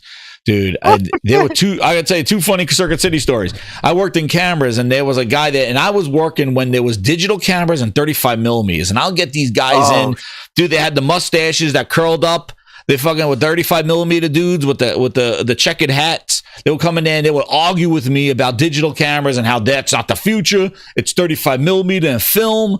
Dude, this guy was just pointing to cameras, and he's like, what about this one? How's this one? How's this one? And I took the tote that had the cameras in it, and I threw it on the floor, and I pointed to him like, sir, calm down. Like I yelled at his face. And I freaked out because I had a Black Friday meltdown. Then there was one where I had a line of people in front. You buy a camera, and I had a box that said free camera bags for $29.99. Well, I was just like, people were in line. You could see them getting pissed. Everybody's like pissed on Black Friday. And this is like back in the day when Black Friday was like doorbusters. People were like killing people. Like it was like the Thanksgiving movie. So like they were coming in there. They were all pissed off. And I was just like, and I said free bags. I was like, who wants free bags? I started throwing them into the crowd, and everybody's like going crazy. I'm like, look at these sick bastards. And I'm throwing these camera bags. My manager comes running over to me and goes, what the hell are you doing? I'm like, why? He goes, I'm like, they're free. He goes, after rebate, you stupid ass. I'm like, oh shit. Dude, I wasn't getting away like 10 fucking bags, like $30. I was like, man. Dude, he said they have to rebate. I was like, oh shit. I was like, oh shit. But as long as I sold service, he was my friend. He was like, okay, well, you sold a service plan? Okay, you're my good buddy. Well, yeah, those are my Circuit City stories. I'm sorry. Glinza with the 5. He goes, Frodo was Lord of the Rings and Xbox was Lord of the Red Rings. Yeah. That's right. Like flies around a turd, man. It's not, man, that Xbox. I had a Billy Cole. Yeah, so just to end on the 360 memories, here we go. Let's end this poll here. Let's see who had Red Rings of Death. We had Never winning. Wow, the first, probably because you're a bunch of, I bet you everybody had PlayStations like Steven had. Everybody said Never. That means you probably never owned. I should have asked if you owned the 360. But somebody said 32% said Never, probably because they own PS3s. 1 year, 29%. 3 months, 19%. So that was me. 6 months, 18%. Dude, that's crazy. That's 61 votes, but man, he got 2. I threw those things out there. The funny thing about that is they were counting the sales for that. So every time you got a Red Ring of Death and they replaced it, they counted it. Dude, I remember when Donnie D was it Don? Yeah, remember when Donnie D like had the 360 and then he took off the thing and he showed the new E version, the black version, and it was like inside the 360, like the new remodel. And he's like, and we're giving everybody in the E3 one. Remember that he gave it away? Do you remember that? That's crazy. Oh, you don't remember? Oh man, you guys don't remember that? JW, you don't remember that? Remember what? See that I know. See, that's the thing. I'm an Xbox Glees. I told you guys. I'm a hardcore Xbox fan, man. I remember these things. These were milestones. I threw my dog in the air when they announced backwards compatibility. Like, I told you. I remember those days, man. I remember when Donnie D gave out. Where the hell is it? I want to find it. With Donnie D, he showed the new Xbox, the E, and then he gave out to everybody. Wait, let me see if I can find it. Let me see. And he's like, everybody in here is going to get one. And the people were crazy. That was GameSpot was like, ah! Wait, see. Xbox 360 Slim reveal, and then E3. Let me see. What was this? Yep, here it is. I'm going to show the video. 360. Ladies and gentlemen, this is your new Xbox 360. Completely redesigned for the future of entertainment.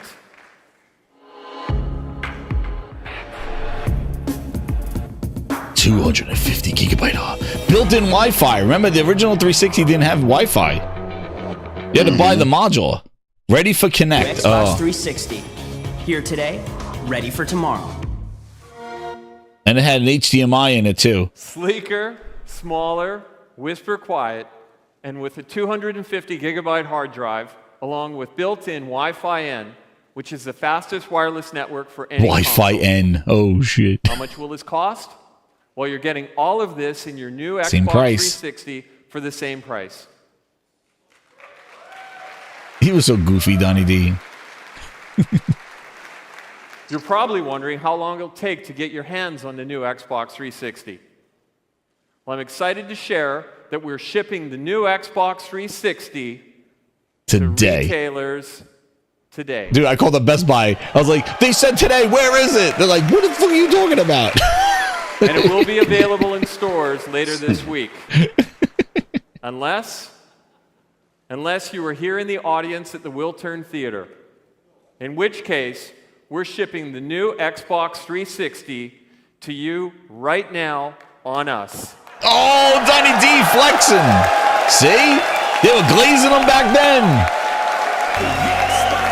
Because you missed the shipping part. That's what you missed. Yeah, You I just missed that said part. for I was today. on the phone. Yo, he glazed them right there. Donnie D started the glaze right there. He goes, he's shipping them. Look out, I got loud then. In which case, we're shipping the new Xbox 360 to you right now on us.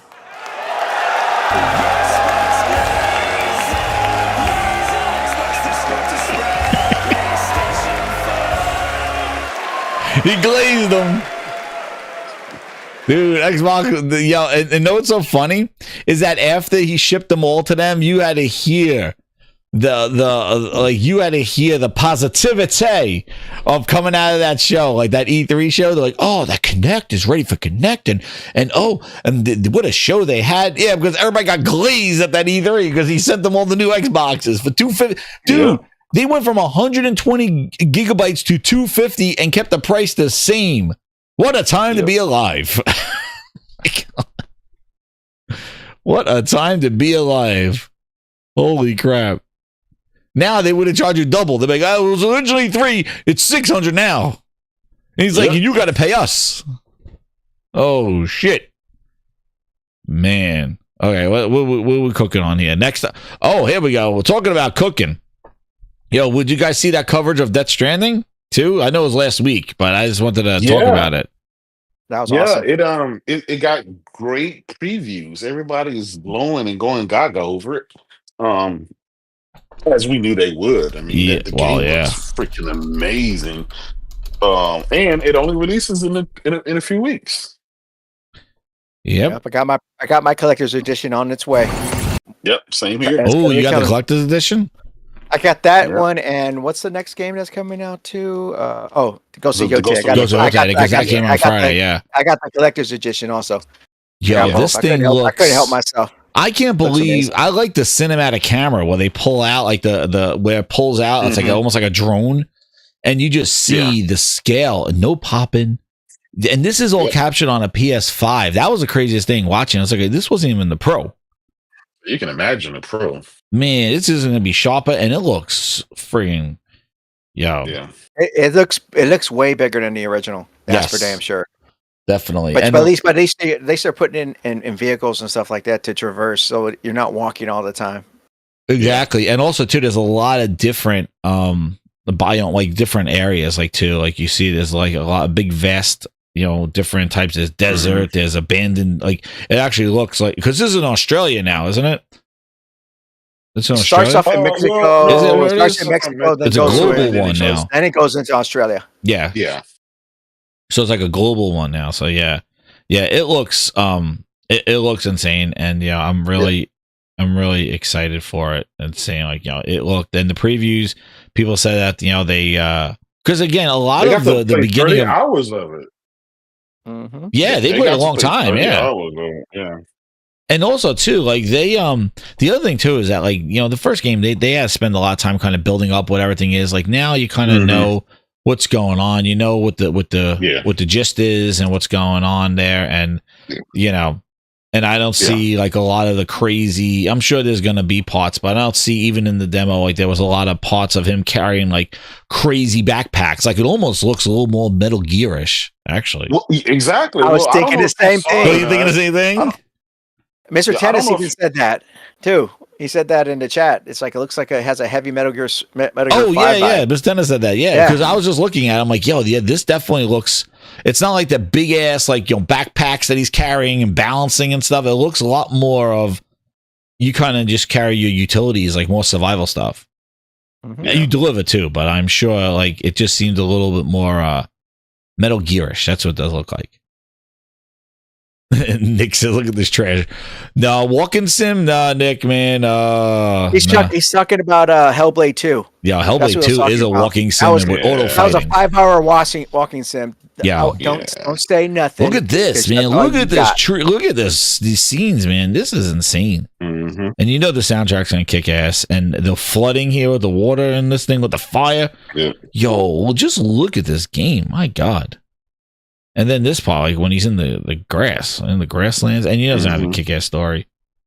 Man.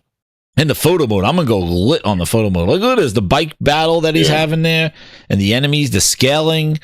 Dude, yeah, it is definitely going to be, it is going to be there. Like, it is going to be a masterpiece. Jeff Keighley already is, he already got the award ready. Kojima's winning something. Yeah. Yeah, Keighley was he had the Kojima glaze. He had the Kojima glaze. But man, the fact that, and again, it looks this good, and it comes out in about a month. It's insane. Yeah. And somebody else brought up too, like that open world GTA type looking game. That GTA, I forgot what the hell name they just had it there. That comes out beginning of June. Something Eden. The one where it looks like Just Cause, but it's like GTA Just Cause. Yeah, that comes out too, game. Like 2 weeks before this one. And but this is like this is gonna be. And what's crazy is that this is the PS5 built for the PS5. This is not no up-res. This is not. There's no kind of like remastering here. Mind's Eye, thank you, Game Night 123. Mind's Eye, yeah, which that looks awesome too. So it's still on the Decima engine still. That's what's crazy. Yeah. It's still the Decima engine. We still have Horizon look, man. Wow, I know Horizon was amazing. Horizon friggin' looked incredible. Oh, I don't know if you saw it, but they were talking about Horizon 3 is under is under what do you call it? It's being made. Oh, really? Yeah, it's in development. Yeah. Well, they need to make that 3 because they have finished up on 2, like after 2. Yeah. I loved Horizon. I just think like I can't believe how it didn't win anything.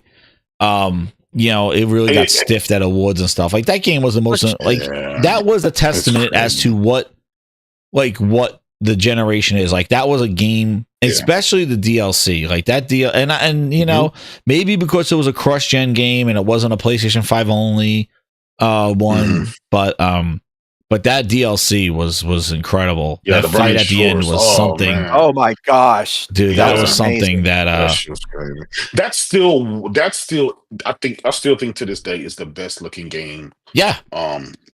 Ever made at this point, and maybe GT. Listen.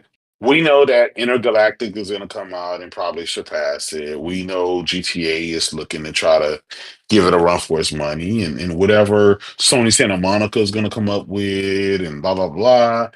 But this game is, that game is beautiful.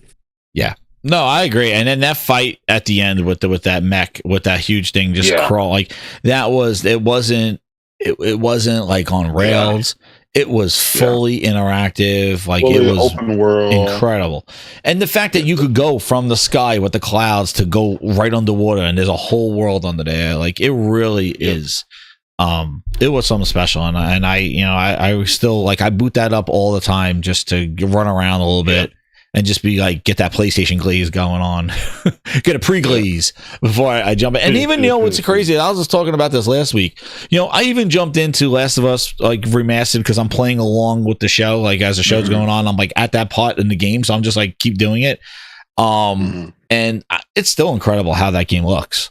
and how that game plays. Like, you know, what that game is still a masterpiece. Like, you could see why, yes, people knock on remasters and all that other stuff, but when you make great games, like, you know, how many times is The Godfather remastered? And then 5.1 audio and 1080p and 4K. Like, when you make classic games, like, you got to bring them along with you for the ride, because, you know, you don't want them to be lost and like, oh yeah, I remember that game. Oh yeah, we only could play it on like 2 devices ago, and you know, and you know, nobody has it. So it's the pre-release. That's right, Nick. But yeah, well, how many times did they? Oh, I'm sorry. Go ahead. No, yeah, no, sorry, man. No, but look, if you look at it, how many times did they remaster Skyrim? Yeah, right. True. Yeah, and I played that Oblivion remaster. That was pretty. That's pretty good. Oblivion, that is. It was incredible. That one too. It looks amazing. Remember, guys, it's only bad when PlayStation does it. Yeah, that's crazy. Nobody was criticizing the Oblivion like remaster. Yep. Zelda. What about Zelda? What about all this? You know, all this stuff Nintendo does. Nobody has a problem until Sony does. Well, you even saw when Sony raised the price $70. We had a whole year of like Sony greedy.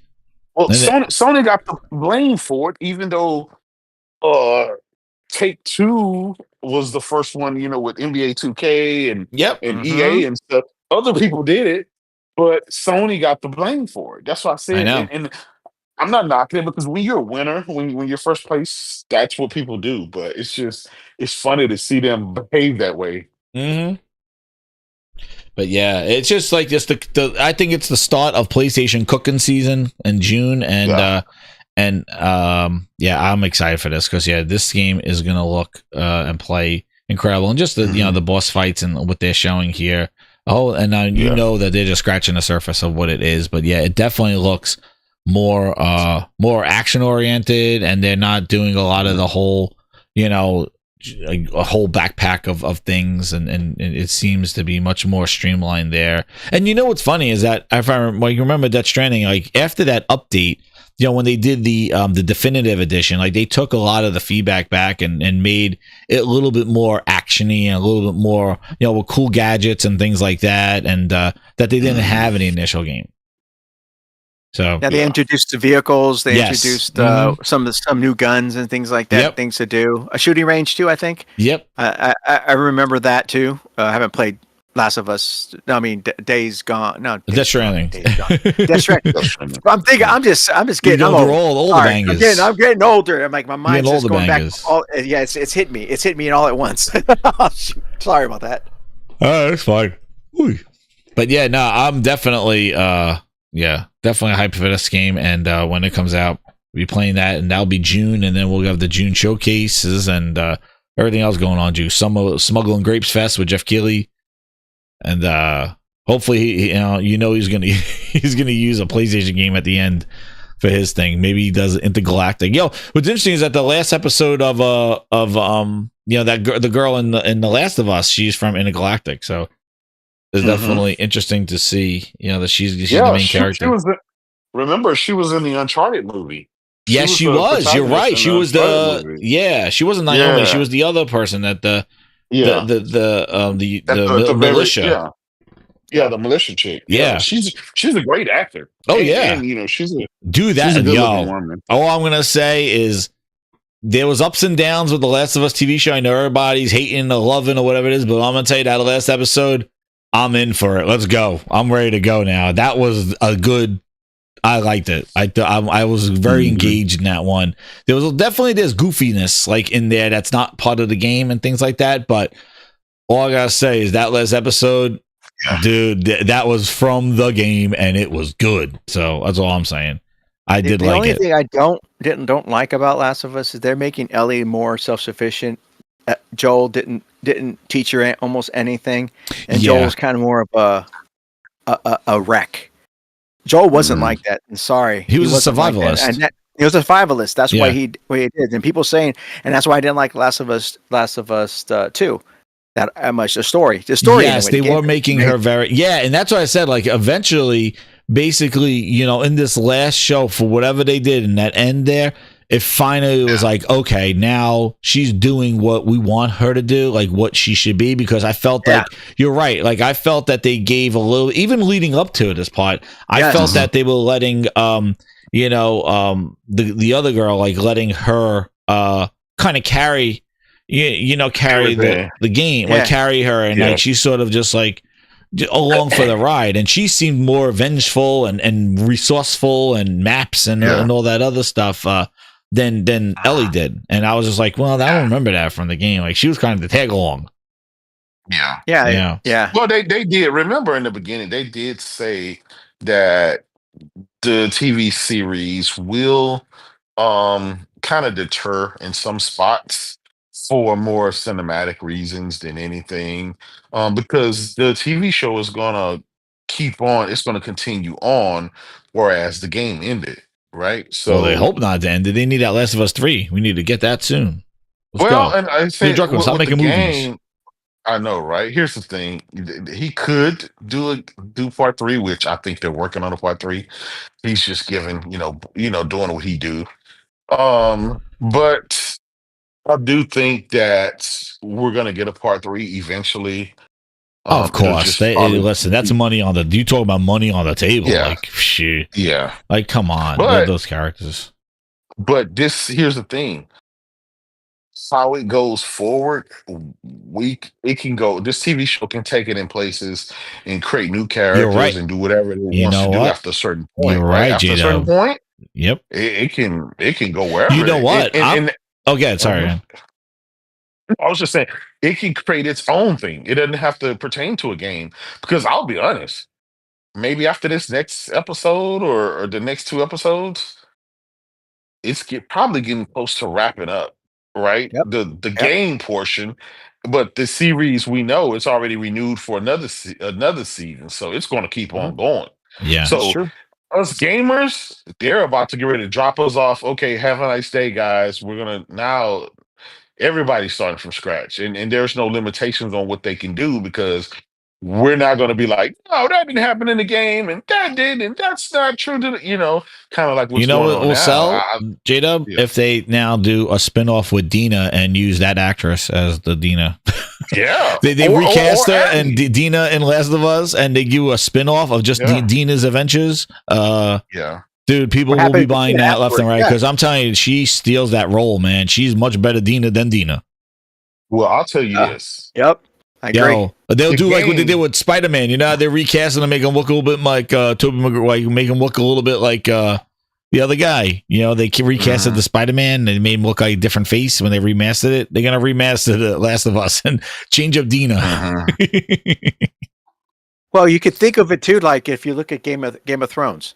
That final season and some of those the books still are done. The Ice and Fire wasn't made. The dude took too long.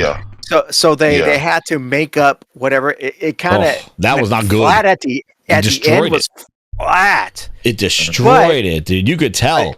It's the only thing they can do to end the series. Just to try to have anything. Just to try to wrap shit up. What it's going to do. Yeah, it's one of those things. It's like you can't do much with if you don't have the actual written content to make it go.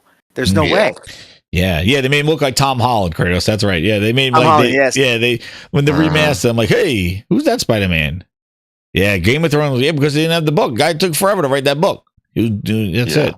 So, but you know what? The other thing too. Speaking of just I saw in the movies, like I just saw that Fallout is going to be showing Fallout season 2, which I thought Fallout was great. In December, they're going to do season 2 starts, and then they got renewed for season 3 before that. But I thought the Fallout was great. I thought they did a great job on that show. Yeah.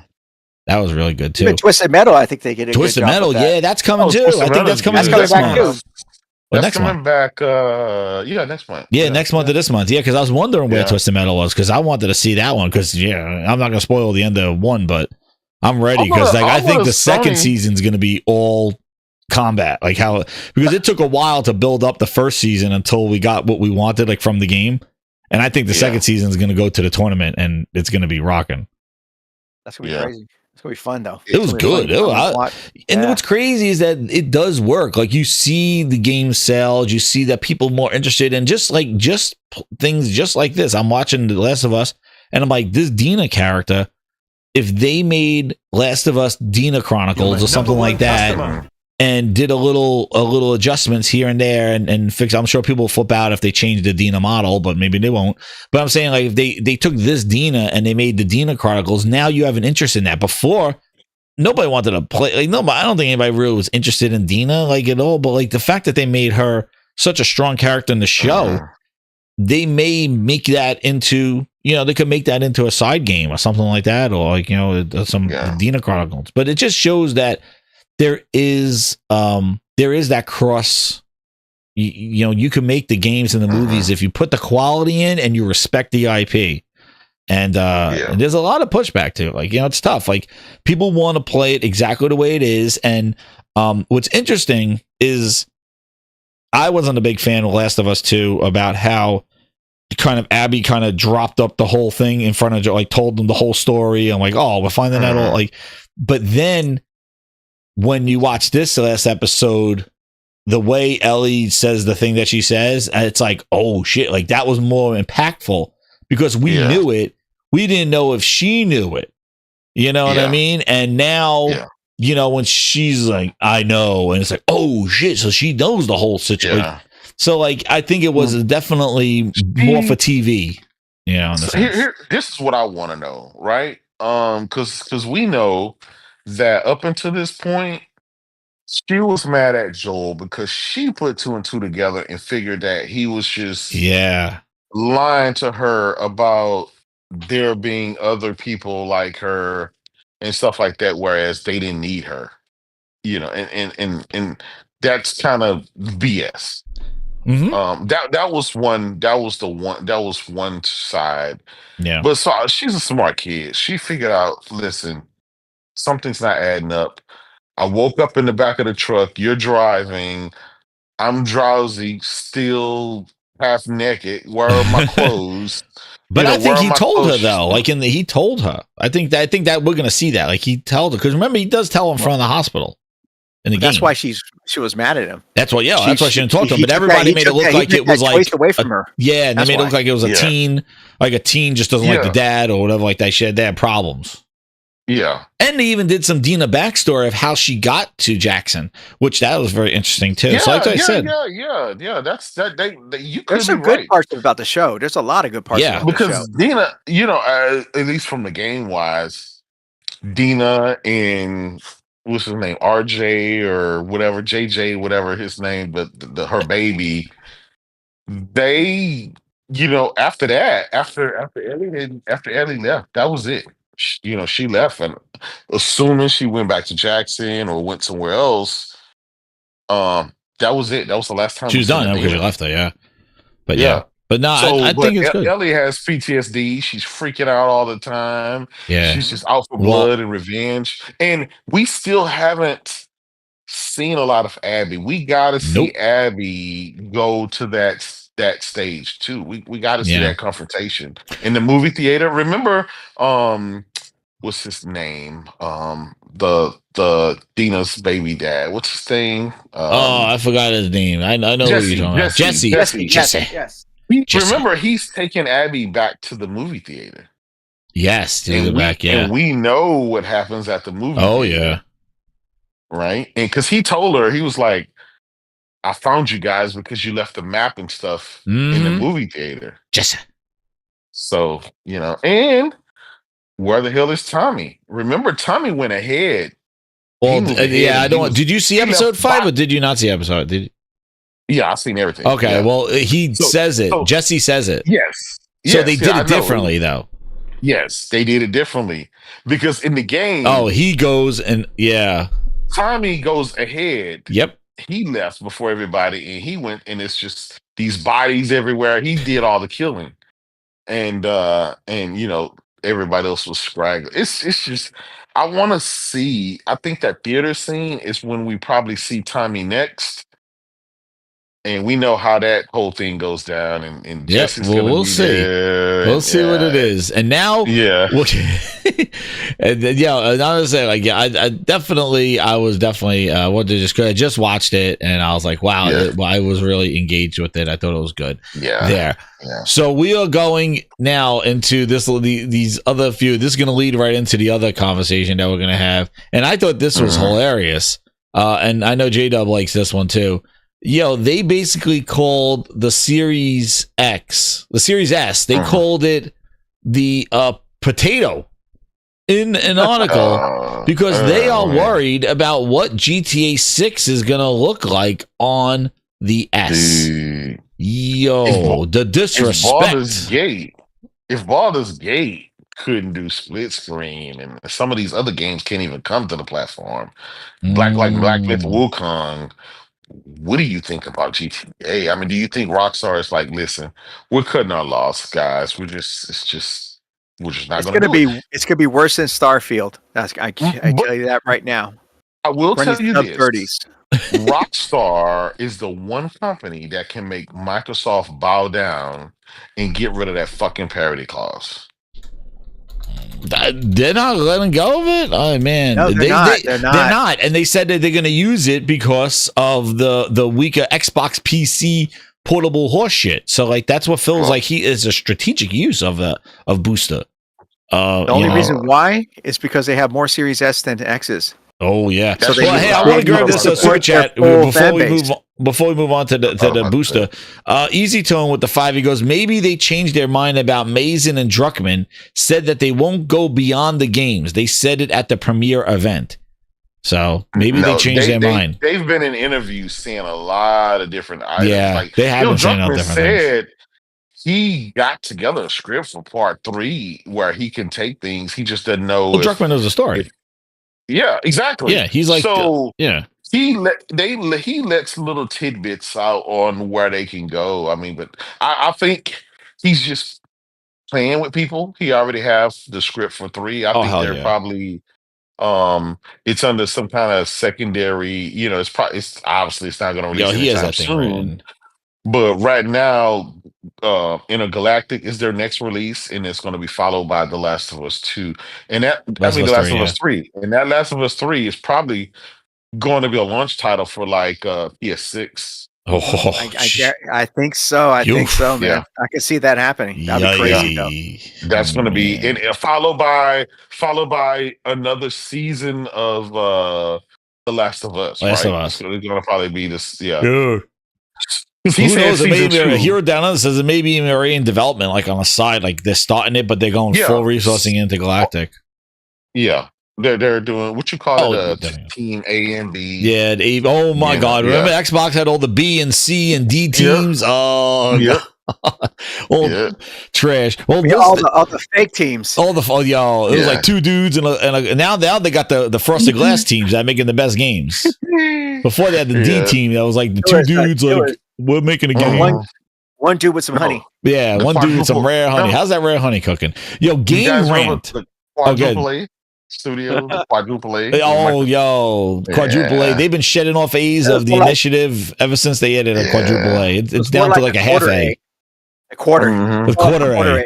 Dude, they're like, we're done with those A's. We started as a quadruple. We're down to a quarter A right now. There's like a dude as a barista in the lunchroom. That's all they got right now. Dude, the Game Rant says GTA. This is Game Rant's Twitter going. Grand Theft Auto 6 fans expressed their concerns about the quote potato Xbox Series S. And with many concerned the title won't even run on the console. And here's the article here, dude. People are Xbox Series S while playing GTA 6. Look at this. What if they use the GTA 5 engine? Look at this. The Series S version of GTA 6. Oh, man, not like this. It's going to look like GTA 4. Yeah. And this is what I mean. Like, this is a year from now, and we're going to lead into this because after we talk about this GTA 6 thing, I saw these guys are worried because they're going, great fans looking to check out new additions to Game Pass each month. He goes, everybody's just making fun of what this game is going to look like. It is going to look like a part of a blurry mess. Looks about right, man. Yeah.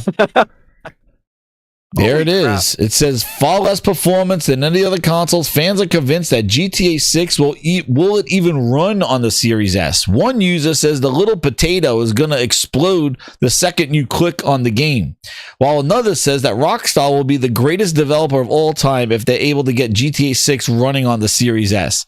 Many others simply mock the idea of GTA 6 on the Series S, joking, posting screenshots of 2002 Vice City with Jason and the Lucia model on it. Yo, this is the people. I'm telling you, this S is like I said last time.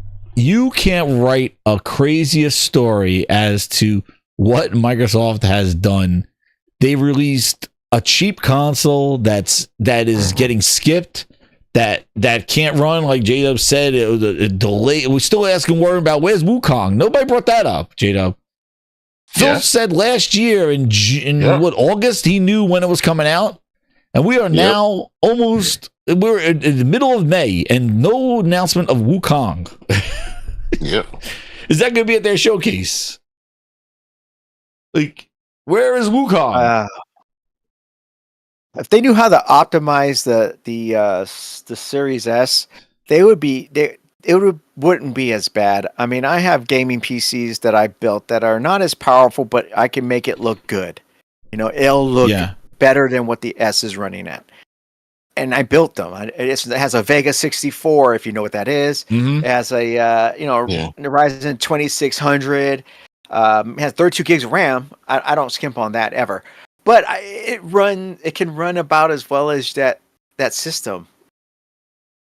But they don't optimize it well. They don't know how to do it. For some reason, they don't get it into their heads that, hey, you need to fully optimize it or have them optimize. Maybe Take-Two can do it. And I have faith in them if they can do it, because they made it look good on on PS4 Pro, and they made it look good on a lot of the older systems, which are far inferior to it.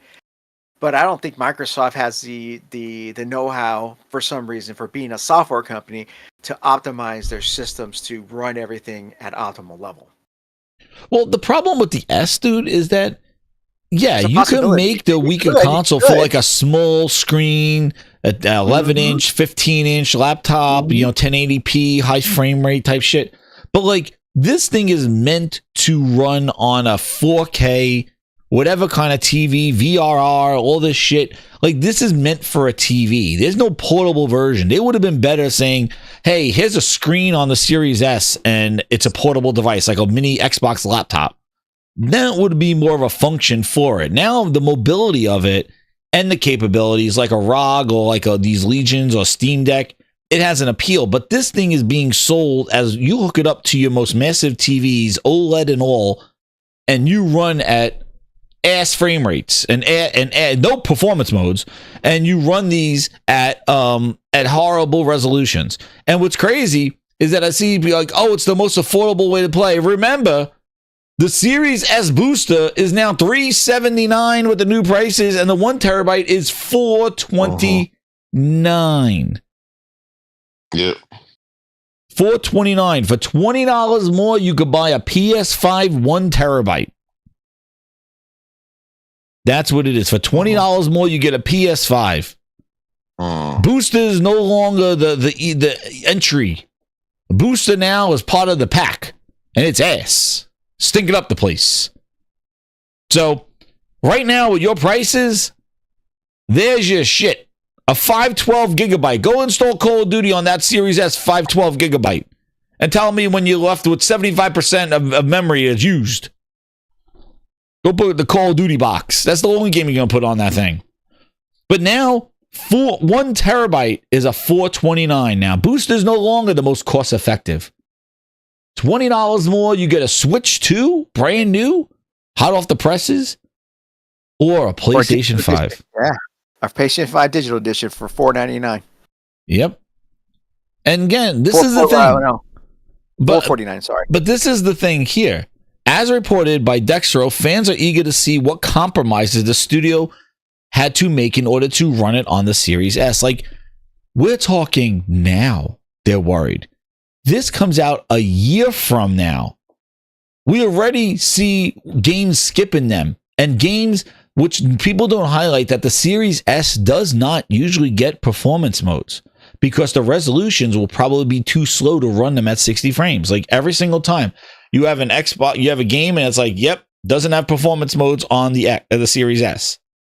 It doesn't have the performance mode, which is bullshit because it was supposed to be just a lower resolution box, but it's missing the features that the X is getting. And now, GTA 6 is probably going to run at like friggin' 2080p on this Series S. It's going to be crazy. A year from now, who even knows this S? Like a year from now, and Microsoft didn't do any refreshes. But there you go. GTA fans are concerned. Fans are left blown away by the second trailer, and they're like, Series S has a less powerful GPU, less RAM than the Series X, leading to many mocking the idea of GTA 6 on console. This is a story. This is what they're reporting. This is what people are calling out, especially now that this thing got a price increase for this weak-ass console. And if you think that's bad, well, I got some more bad news. Series S and Doom. Oof. Oh my goodness. Did you see this video? What Doom, the Dark Ages, looks like on Series S? Much more of a concern. Oh my God, watch this.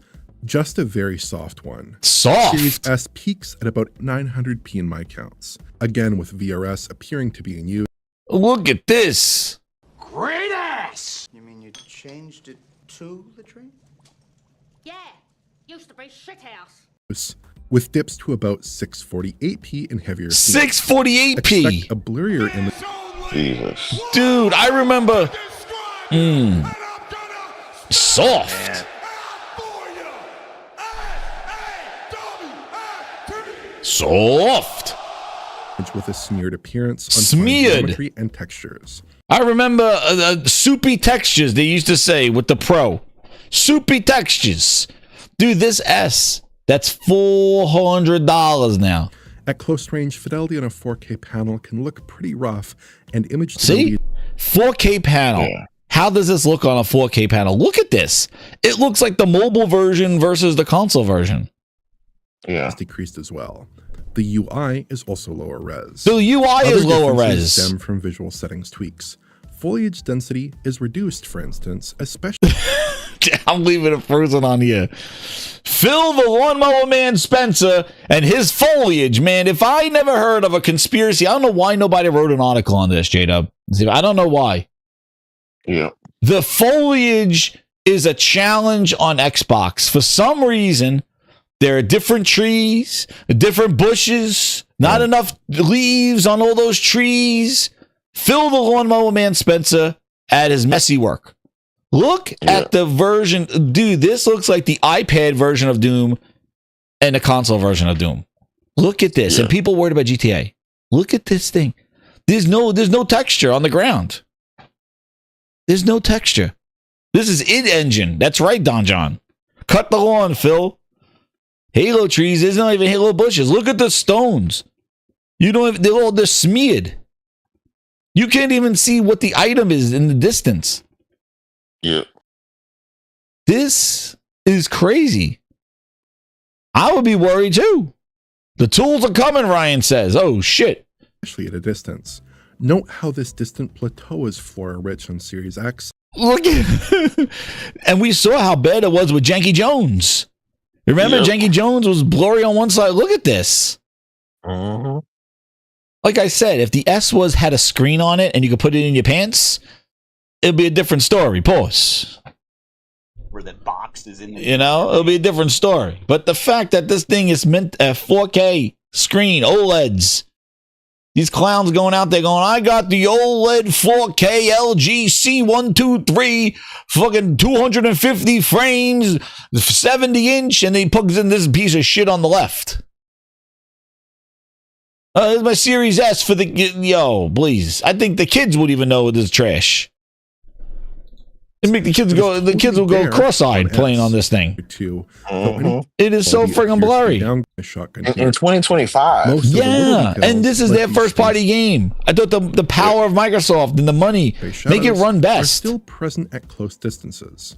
Ray tracing is still part of the feature set and looks handsome enough, and visual settings in general remain reasonable. Look at this! Holy crap! It's just conveyed through a low-res VRS. It's disgusting. Like, it is more apparent than ever now. It is crazy. Not quite as good as Series X. The great majority of gameplay still runs at 60 FPS, thankfully, but there are dips, particularly in larger gameplay spaces. And there are dips with that resolution. Yeah. And it's going to run what? It's going to run GTA. Fight at the outset of level 6 is a good example. That's why it's going to be Game Pass fodder. On, and then hear this. Ready? You want to see something else? Like I said, there's always issues. Like I said, there's always issues with the friggin' with their goddamn screen, right? Look at the comparison between the Series X and the PS5. I was like, what? Oh, I'm gonna let this play. Again, trees. Phil Spencer has something. Yo, he is no green thumb. He is shit thumb. Base PS5 players can expect a similar visual experience to their Series X compatriots, with largely equivalent settings across the board. The biggest difference I noticed came in the 6th level, where most of the trees don't animate with the wind on Series X, but do animate on PS5. Their shadow maps also move on PS5, of course, though this does exacerbate aliasing slightly. What? Phil, what do you got to say about this? Why are the trees swaying in the wind on PlayStation, but not on your piece of shit? I mean, I don't know. Like, I'd have to go back and... No, you don't have to go back, Phil. I'm asking the hard questions. Look at this. Like I said, they don't know how to optimize their games for their own machines. The trees are not moving. I know. It's like the trees in Halo. Look like pipe cleaners. Right, the pipe cleaner trees. The rats look like hairless cats. It just was crazy. It's crazy that they don't know how to optimize. They never did. They're not a gaming company. They still aren't. No matter how long they've been in business, But Steve, it's their company. It's their game. They spent $8 billion for these companies. You don't think that you say, hey, why the trees swaying on the PS5 and I got 2 piece of shit boxes here? Why are the trees not swaying over here? Devs, fix this. Because they have to make money off of PS5. Oh, shit, the trees swaying. That's Sony why money had it. Sony money had it. The Sony money had it. Their own game. Yeah. Sony said we want our trees blown in the wind. Phil Spencer's like, nah, fuck your trees. Oh man, I was like, why are the trees? Like, and even the shadow maps. Oh, Phil, do you have anything to say about this? Another disaster, another train wreck, Phil. I don't know. Like, I'd have to go back and look at and that's just on the base PS5. Base PS5. Train wreck. It was a disaster. Trees blowing in the wind, and their shadow maps. Their shadows blow in the wind. They're static on Xbox. It was a. That's it. Sony got the money hat. They said we want our shadows moving. I didn't spot animate with the wind on Series X, but do. You see what's coming with PSR 2.0, right? Their shadow maps also move on PS5. 120 frames is coming. Exacerbate aliasing. If they optimize it, if you optimize, if they can optimize it right, that's what optimization is key. They don't want to. They just want to throw it out to make money. It's their own game. This is not even the third party. This is their own game. It's nuts. This is their first party. This is why I see these clowns going Xbox Publisher of the Year, dude. These are their games. Look at they should be examples. Like, you should get, third party like Ubisoft and EA to run this kind of horse shit. But when it's your own hardware, you got to lead with your best foot. This has to be like a miracle. How has this game looked this good on the Series S? I've never heard that at all from any of their first party games. Any of them, whether they bought them or their own first party. Never. Like, S is just this weird, and the same thing. And here, you want to know another difference? Get it. The Lawnmower Man Spencer hits it again. We're at this too. Where did he talk about? Where's foliage again? Here we go again. The 2 machines is again similar. Most scenes look very close, though Series X is on net a touch sharper. Interestingly, the PS5 also appears to use a form of VRS. Looks like World of Warcraft version. Omnipresent film grain makes it a little tougher to see some of the finer detail. That's ridiculous. That's sad. That is sad. But now there's a penalty. Can you guys hear me? Yeah. And again, okay, cool. I thought I was, when I was speaking, I thought I wasn't being heard. Sorry. No. But it is crazy how their own first party games are not running the most optimized, the foliage, the best version of them. And I understand the Pro will outperform or outlook those two, but still, my God, like put in some effort. like put in some friggin' effort here because it is just insane. And weird shit. It's not even like, oh, the performance, because on the Pro and the PlayStation, there are some more dips than the X. I think the X has more steady frame rates. So they did say that. But hey, when your trees are not swaying, maybe your performance improves. So maybe they took advantage. They said, you know what? I don't want my tree swaying. Give me those extra frames.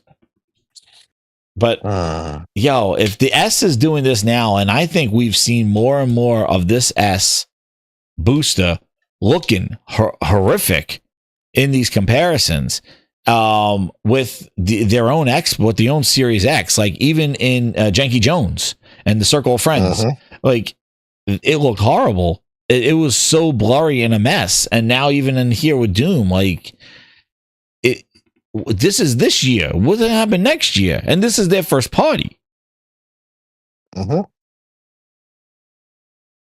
They really want out, man. Oh my God.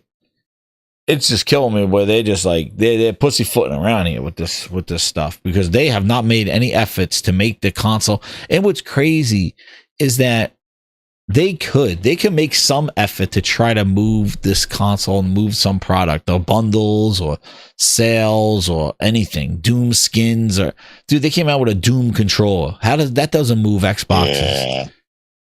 Where's the Doom console with the controller? Like nothing. Like that's another thing that has struck these dudes that want Xbox to buy everything. It's like they never used any of this stuff to their advantage. Like they have not used any of these acquisitions to any of this stuff. Like they have not taken advantage of any of this stuff. They just put it out there, let it rot. I don't know, man, Ryan. GTA 6, dude, I have no clue. But all I know is that Booster, nobody wants Booster, especially for the increased price. They took that same piece of shit Booster and they added the price. But it is insane here. We got DJ H32 member for 31 months. He goes, but Phil said scalability. It's just pressing buttons. Oh, Phil said a lot. Yo, shout out to King Thresh. Go watch his video. He got all the lies of Phil. It was like, I was watching it all, man. That was crazy. But yeah, so I don't know, guys. I don't know. What are we gonna say about the future of Xbox? Like I was saying last time, dude, what next year is going to look like? We got just 4 games, the whole slate. What is next year? We're not producing these things anymore. I still can't believe that they are getting out and not focusing on that console with GTA on the horizon. It still boggles my mind. But, geez, it is wild times, man. Wild times. But is anything else? Any guys, anything to cover or anything else you want to bring up that came in the news? No, I mean, not really. It's just so many games out. So many games to come. I'm interested in seeing how this Switch 2 is going to shake out. Yeah. That in itself is ultimately going to be the end of Xbox hardware because all the attention is going to be on the Switch 2 and PlayStation. In June, we got Death Stranding 2 for all the PlayStation fans. We got coming. Yeah, Ghost of, but just in the month of June, the Switch 2 launches, people are going to be talking about, Mario World and Death Stranding 2, and nobody's going to be thinking about Xbox.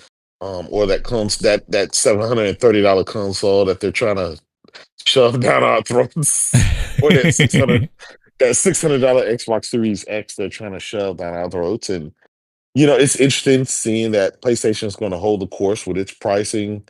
You can get a $399 PS5 with Astrobot, and so while Nintendo, has its $80 and $90 games, Xbox is going to have its $80 games and it's $700 hardware. It's going to be interesting if Sony continue to just hold the line for the rest of the year with its $399 console and its, $600 $700 PS5 Pro with all these great games coming out, and obviously a lot of the PC guys they're out right now, right? Shaggy from IGN went and Yo, bought a PS5 Pro. In yo, anticipation, right? All these dude. guys are buying PS5 Pros You're my in number one anticipation customer. of Death Stranding 2 and Ghost of Yotai and GTA 6 and if Sony's just going to hold the price at, it's just going to be the place to play. And I want to see how Switch 2 is going to fare with that, and obviously Xbox is DOA at that price. If anything, they should have dropped prices even Yeah. more and try to just undercut everybody. But I don't know. Maybe they It's- don't care anymore. Yeah, I don't know, man. There's two articles here I wanted to bring up. One is the that PlayStation. Thanks for brought it up with the somebody brought it up in the chat. I forgot was it Don John or somebody said what about the team LFG that Sony just did a new studio. But let me just read these two super chats here with the 5 Easy Tone. He goes, GTA 6 on the Series S is going to be a disaster. No, it'll be embarrassing. It'll be the final nail in the coffin. Dude, it already has all the nails. They're going to have extra nails. It's going to be a pincushion. Easy Tone. Liquid Data with the 2. He goes, I think GTA 6 might have a PSVR 2 mode. Oh, man, that would be insane if they did. That would be crazy. They that need that, Liquid Data. Yeah. We need to be cooking with that PSVR. I know J-Dub's been playing that VR, that new game, that Walk of Midnight. Yeah. Walk of Midnight, yeah. That's a good VR game there. But Sony announced last week that they got a new studio. Man, just when Sony, they got the studio, Team LFG. So they say rallies developers from across the industry to bring life an ambitious incubation period. They say here our studio is headquartered in Bellevue, Washington, with team members working on site and remotely through US and Canada. We are a team comprised of the industry veterans who have shipped Destiny, Halo, League of Legends, Fortnite, Roblox, and Rec Room. Uh-oh. I gotta... Like zoinks. We know what Sony may be cooking here. We are passionate about exceptional action-based gameplay, moment-to-moment game feel, and rich social virtual worlds. LFG doesn't mean let's fucking go. Instead, it means looking for group, which is a feature on Xbox that they never updated. We are driven by a mission to create games where they can find friendship, community, and belonging. We want our players to feel excited. You can see why I glossed over this one, because this, to me, I don't know about this. I want quadruple A blockbuster studio. I just want to see what they have cooking. If it's something that's like, I really don't care. Welcome to the family. You wipe my ass. Whatever. But Just to see what you got. Like you say, I always say, I want to see what you have. Yeah. I want to see gameplay of it, and then I'll hold off judgments once that gameplay comes out. But we kind of know. Doesn't look good, no, I'm good. It seems like Community, they're friends of Halo and Fortnite and Rec Room. Oh shit, Sony. Nah, sounds like a service game. It definitely smells like one. Definitely. So, good luck with that one. And I'm sure I'll play the alpha betas, former cousin's roommate version, and tell you what I think about it.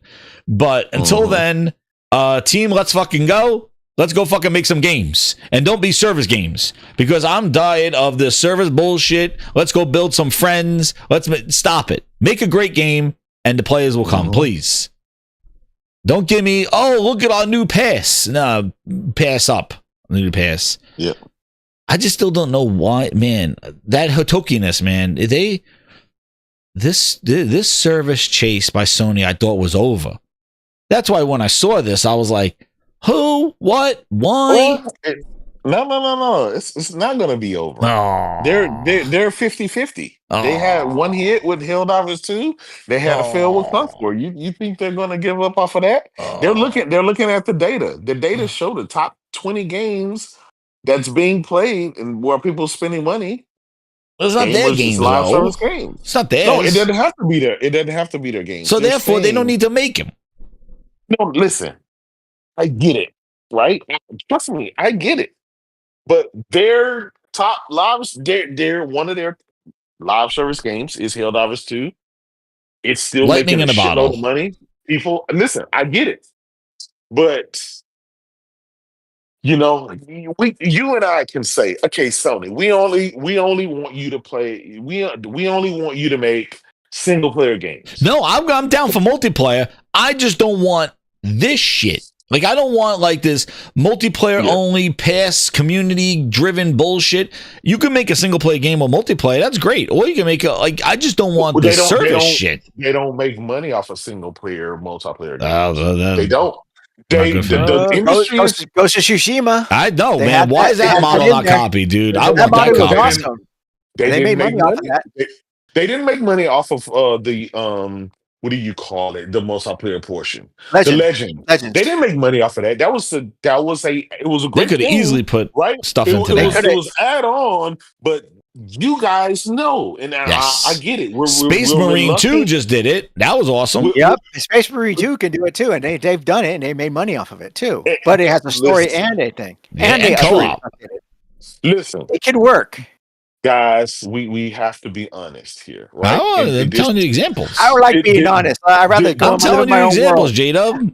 Space Marine 2. Listen, I get it, but that game it sold and it made a little money, but that shit it pales in comparison to Helldivers 2, to Apex Legends, and to all Fortnites and all the other games that are in the. It's the gamers' fault. The gamers continue every day, every week to spend hundreds of hours in all of these live service bullshit that we say we don't like, but the numbers don't lie. That's where gamers are spending their money. That's where they're spending their time. I just don't. And so if Jazz, right, if Grinders Inc. was to get into gaming and go and make a game, you would do all the market research and say, how can I make a successful game that's going to make me money?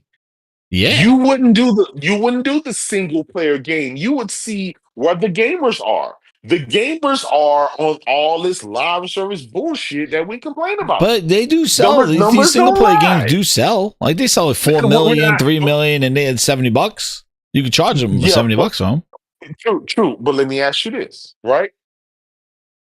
What's the chance of, because all these games come out all the time, what's the chance of you selling a $70 single player game? Number one customer. Of making your money back on that? What's the chance of that being successful versus you spending a quarter of the money and hitting it out the park with a live service game where it not just it's a risk, dude. It's a risk. But it's going to pay you forever for the next 10, 15 years, like the rest of these games. Apex Legends, let's look and see when Apex Legends released, right? Really it released and EA stopped making games after it released.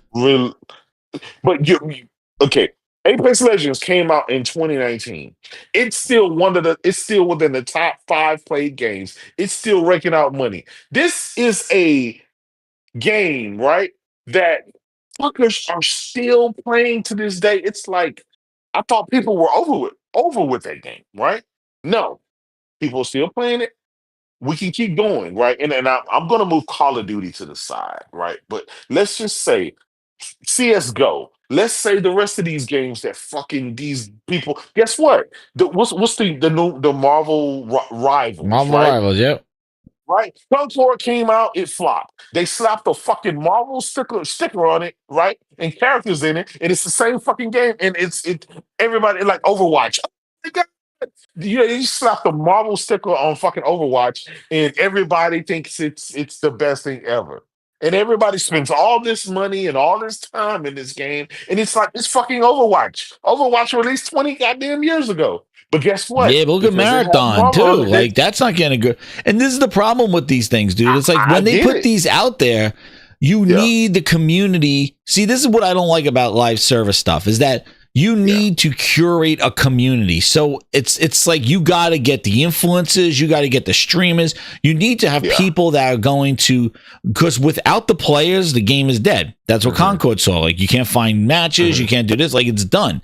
The problem, like, these things, what I have is that they're chasing this stuff. Like, you got to be really crazy. Like you said, slapping Marvel on something to pull people away from the Apex Legends, from the Fortnite, from those things. You got to be different and unique. And I see Destiny, Halo, League of Legends, Fortnite, Roblox, and Rec Room. They better make something totally different than any of those games, because they ain't taking anybody from anywhere, because they will be there for a weekend and go away. And then the community's dead. Here's the thing about it, Jazz. The thing about it is, if you look at the top 20 games, right? The top 20 games, most of those games are the same fucking type of game. I know, but they're not Sony games. Sony don't. I get they're not theirs. I get it. But I get it. You're looking at it from a Sony point of view. Well, they announced the studio, and after they closed the other one, they fucking bought another one. Absolutely. And here's the thing. Sony, yeah, you can say Sony, but Sony is looking at it just like Ubisoft, just like EA and everybody else. They're saying all of these gamers are here. They're in this live service community. They're constantly showing up every day, every weekend, week out, right? Okay. It's like, yeah, we hit a genie in the bottle with our first live service game, which is Helldivers 2. Right, I'm on it every day. I'm on it every weekend. Yeah, Helldivers 2 is incredible. It's I love it. Game, right? Now, granted, Concord was a failure. Yep. Kudos to them for not fucking dragging it like Redfall and just keep trying to make it better. And it's like, get rid of that shit, move on to something else, right? Marathon might be a dud, absolutely, but they're saying, right, we don't need every game to be a win. We only need one or two of them shits to bring in all this fucking revenue, because trust me, they're making a lot of fucking money on Helldivers too. I see the goddamn packs, right? I'll spend money on it. On all the different I forgot what we call it, but anyway, it doesn't War bonds. War bonds. Yes. And you got to understand it. They're like, listen, if we can get 2 or 3 of these Helldivers 2 type games, at least we're in the conversation. We're pulling in this money that's keep coming in month after month, week after week, day after day, for the longevity. Not just we know we're going to sell them a fucking Wolverine. We know we're going to sell 10, 20 million copies. We know that. Exactly. So, it's like listen, they're the masters of single player. They've already mastered the single player. The craziness is this, and I want to tell the Corey Massey too. Like the thing is, yes, I understand. We play live service, so don't say I don't play live service. I play. It's not like I hate live service games. Yeah. What I'm saying is that it's so strange that Sony, after Concord, they started canceling a bunch of live service games. Every month, we're getting a new canceled game, service game canceled, and then we get, we're opening up a new studio that probably is going to be making a service game. And it's just like, which way is it? What are you doing? No. Let me tell you, this is the difference. And Yoshida explained it. He said, you guys don't know half the shit that goes internally. He said, we cancel games all the time. That's just part of business. Some games come up, we're like, okay, that's good. And then sometimes we're like, well, we got a better idea. We're going to show this all the time. What happened is you have people like Jason Schreier. I got a question, right? J-Dubs. What the fuck is a frog type game? Because that's what they just said. They said here, our first game is a team-based game inspired from fighting games, platformers, MOBAs, life sims, and frog type games. Somebody in the chat, what the fuck is a frog type game? What does that mean? Frogger? Is that like a back and forth game? I have no clue. I gotta look it up. Grindhouse Research. Yeah. What is a frog type game? Frogs, you making a game with frogs? In the chat. What is a frog type game? I need somebody to answer that to me, because it says inhabit lighthearted comedic world. And this is what and again, I understand they're probably recruiting for the studio, they're building up, but I just showed it. I wish they just lead with the games and show the games and get people excited about the gameplay rather than doing this. But I know they're trying to recruit for the studio. I've always said this, Jess. Here's the thing. You and I mean, we podcast. We're in the know of the shit. Yes, Jason Schreier stuff. We're in the know. No, think about it. All this leaked Yo, stuff it that is comes from- Frogga. J-Dub. Frog type It is. games known Yeah. as games featuring frogs as essential element comes in various genres and styles. Some popular examples include Frogga. What the what was the frog fetish? RPGs Oh. also it could be. It's I don't know. it's just whatever. We don't know. We don't gotta know see. what it is. Yo. Yeah, we don't know. Could be Battletoads Part. Battletoads, it's a 13 or MOBA, something. That'd life be cool. sim, and frog type games. I don't know. It could What be a is your MOBA. favorite frog type game? It says Frogga. Yeah, Bungie we don't know. confirmed their latest Now- project will be a frog type game. What what is a frog type game? No. We don't know. That's the Oh thing. wait, somebody We just have to wrote. wait. Here it is. Yeah. Free roam open world games. Ah, thank God. All right, Okay. free roam open world games. Thank you, the Mac Ilmac, with the clarification because I was about to lose my shit. He says it's called a free roam open world game. There you go. Yeah, thank you. There it is. Holy cow. Let me get these two super chats here. Liquidator with the 20 goes, it's not them making service games. It's the service games that they're trying to make. They can make a SOCOM with the campaign and then do multiplayer. Why hasn't any company made a game out of the Purge movie? Oh, shit. That'd be awesome. Liquidator has been coming in with all these crazy ideas today, man. There's two awesome ideas. Friggin' Purge movie. Oh, that would be awesome. That would be a great friggin' live service game. There, you want to know? You want the Grindhouse service game? I'll make the goddamn Purge online. And then it have to be like at 10 o'clock. Everybody got to get in their thing. You do castle building, you build your house, and then after a certain amount of time, we unleash the Purge people, and they come in there and they try to attack your house. Oh man, That was like Rust. Well, I'm gonna make my new Rust. game, the Grindhouse Purge. Yeah, That would be awesome.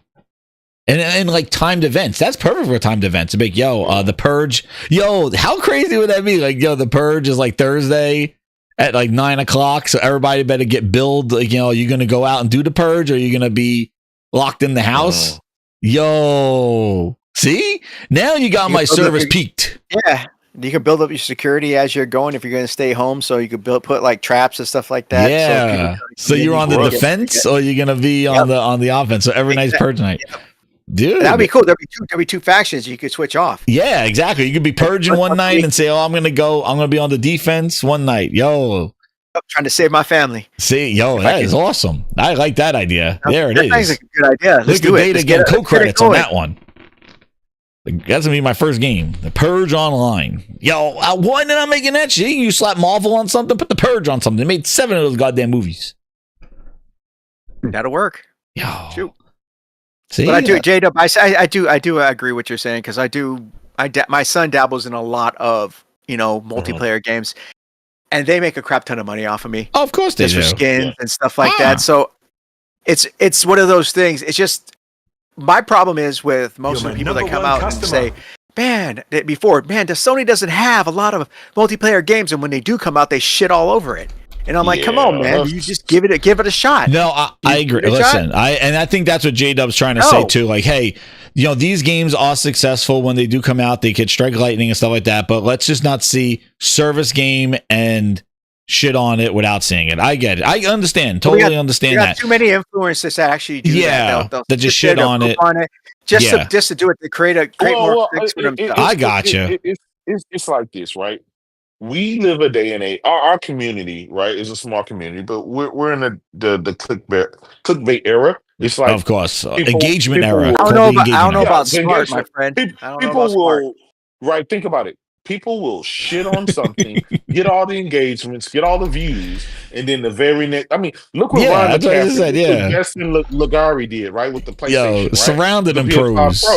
Mm-hmm. They did all the bad stuff. Oh, this is horrible. This is expensive. Build a PC. Right? They'll wait a week later. Well, I'm having second doubts. So I think I'm going to pick up this, and it's the double thing, right? The same with and I keep going back to live service games. Listen, I'm not really a live service game type person. I'm more of a single player, but I understand this is where all these companies are, right? And Sony is the king of single player story driven games. They win goldies all the time for it, right? Now that they've mastered that, why shouldn't they try to tackle Yeah. some of the other stuff to make money, to be able to do Yeah, other as long things as they to don't take cater to those away markets? from what they Now, were now doing. Yeah. let's say this, Jess. Let's say they make a game that is a massive hit, and it's where everybody is, and it's where everybody goes. Then you know what? Then people will, like, for example, when Helldivers 2 came, everybody was like, "Oh, live service games, Sony shouldn't do it." They made Helldivers 2 extremely successful. Then people were like, okay, Sony's cooking with something. They're probably good. Then they have a dud, which is Concord. Then people went back to, oh my God, I knew Sony shouldn't have did X, Y, and Z. But it's like, you can't be the king of gaming, but you're scared to tackle something. You know what I'm saying? No, you have to try. And I like what Yoshida said. Yoshida said, he even mentioned that Sony said it, right? That Sony Corporation gave separate money to tackle live service. That's not taken away from The Last of Us 3. That's not taken up for the next God of War. That's not taken away from anything else. Their budgets for all that single player, the goatees, that's still there. That's still being nourished. That's gonna do what it do. They're not Percolating. gonna Yep. stop that. It's separate money because it's smaller money. It's smaller money. Live service games takes less amount of money because they're not going to invest. Like Spider-Man costs what, $300 million just for that single player game. There's no multiplayer with it, right? There's nothing else. It's just, hey, you buy this game $70 and that's it. This live service game, hey, you can. What wasn't what is this? The Helldivers 2 studio.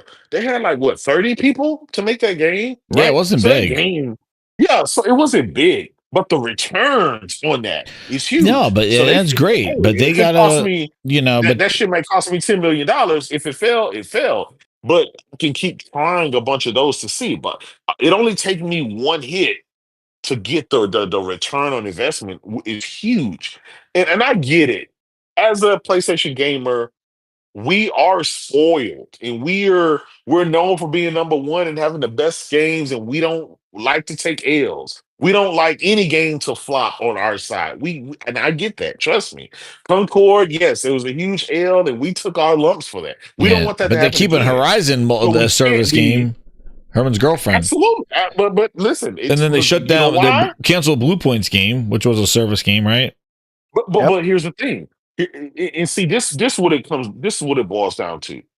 Because we're not supposed to know their internal workings and what they do. Somebody kind of opens up and say, hey, all of this stuff happened. They cancel this, they cancel that. We don't know. We just hear that, hey, they canceled a bunch of stuff. Okay, and then we get into outrage. Sony, what are you doing? You should have did this and then that. We should have never been in the know. What we should have been in the know about is what they release and what they show. But they, and everything that, and so it's almost like premature outrage. No, I get you, but I do think too. Somebody wrote too in the narrative, like, it has been. I think in the last couple of years, especially with this Activision shit too, and Jim Ryan leaving, it's been definitely a little. They've been like this quiet giant. Like they've been releasing stuff, but they're not still winning goalies. No, they are. But like the thing is that they're not. You hear a lot of they're letting a lot of the bullshit get out there, and rather than trying, they used to be real good on basically covering up some bullshit with here's a banger. But Jazz, here's the thing though, and let's face it, right? We're still getting goatees. No, they're still coming out. The people who are outraged about internal workings of the corporation and stuff that they shelved or they took off the table. It's just us small people. The rest of the world, the rest of the places, they don't know about that shit. They don't listen to the bullshit that they don't know. No, I get you, but it did seem like Sony was pivoting. Like it did seem that Sony realized, like, hey, focusing on all these service games is not a good idea. We're gonna, I get, and the fact that they opened up another studio after they closed down one and canceled a couple of service games, it's like, but that's because it's just interesting. It's a little like, I think that's because we were disillusioned. Jason Schreier and other people come out with these articles and it shows some of the inner workings of these corporations and what they're going through. We get outraged by it, thinking one thing based on what's being told to us. And then Sony comes out a month later with a new studio, with a new team that's running some new games. Well, if we would have never known about the internal workings, because Sony didn't leak that, right? That's Jason Schreier and other people Schreier, man, talking to people, coming up with, Sony never came out and said, hey, now it's one thing. If Sony comes we out, saw the shows writing you a on the trailer wall, for though. a Like, we saw game, them dropping studios and canceling stuff, and we saw the devs even online saying, like, we don't know. Yes, but Jez, here's my point, right? Here's my point. Sony never showed us a thing from anybody. No, they didn't. That was another problem. If Sony shows us a trailer, right, or they promise us this game, and this game is canceled, then that's one thing. I say, hey man, I was really looking forward to this game. This trailer looked nice. It was my type of game. But if you cancel something and I never knew anything about it, how can I really be upset? Yeah, that's just my point of view. Where's fair games? That's a question right there. Where's fair games? I was going to say the same thing. Where's that? The next one. I think it's coming after Marathon. I think Marathon is the first one, and then Fair Game. It's and then whatever it's going to have. Here's the thing: these new games, these are new from the ground up things. Now, here's the thing: on top of creating those new live service games, Sony has to still put out their goodies. They still got to put out their second party partnership games and their third party partnership games. But remember, J-Dub, you're only as good as your last service game. So, like, Helldivers did great, but, that Concord might rear its head and be a black eye on them, like, if they try to release another Sony service game. And the thing that I always think is that with the media, what people were able to do with Concord, they canceled the shit out of it. They got it erased. Yeah. Once you do that once, they're trying to do it again. But they're trying, like, they see, like, it's like if you complain about somebody at work and that person now gets fired, you got this now power going, shit, I could say I don't like this person and they get fired. You get this power. Now people are going to try to do this now. Listen, Sony does. Actually, Sony does care, because look what they did with Concord. Because they erased that let it run. They erased it from the face of the earth, and that gave power to the internet. That gave power to the everybody. And that's the problem. That's why they cancel a lot of their other service games, because they looked at it and they looked at how if it looked like Concord, they got rid of it. They said we don't want it.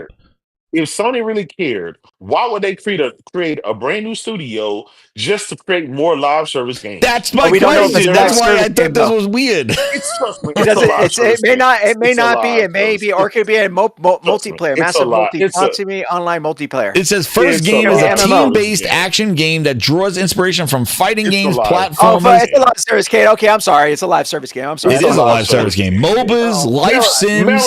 Dude, it's fucking things everything. If they were scared, right? If they really cared, they wouldn't release Marathon. They would have got rid of that shit. They would have told them to focus on Destiny 2, 3 or whatever. They would have forced them to do that. Sony don't care.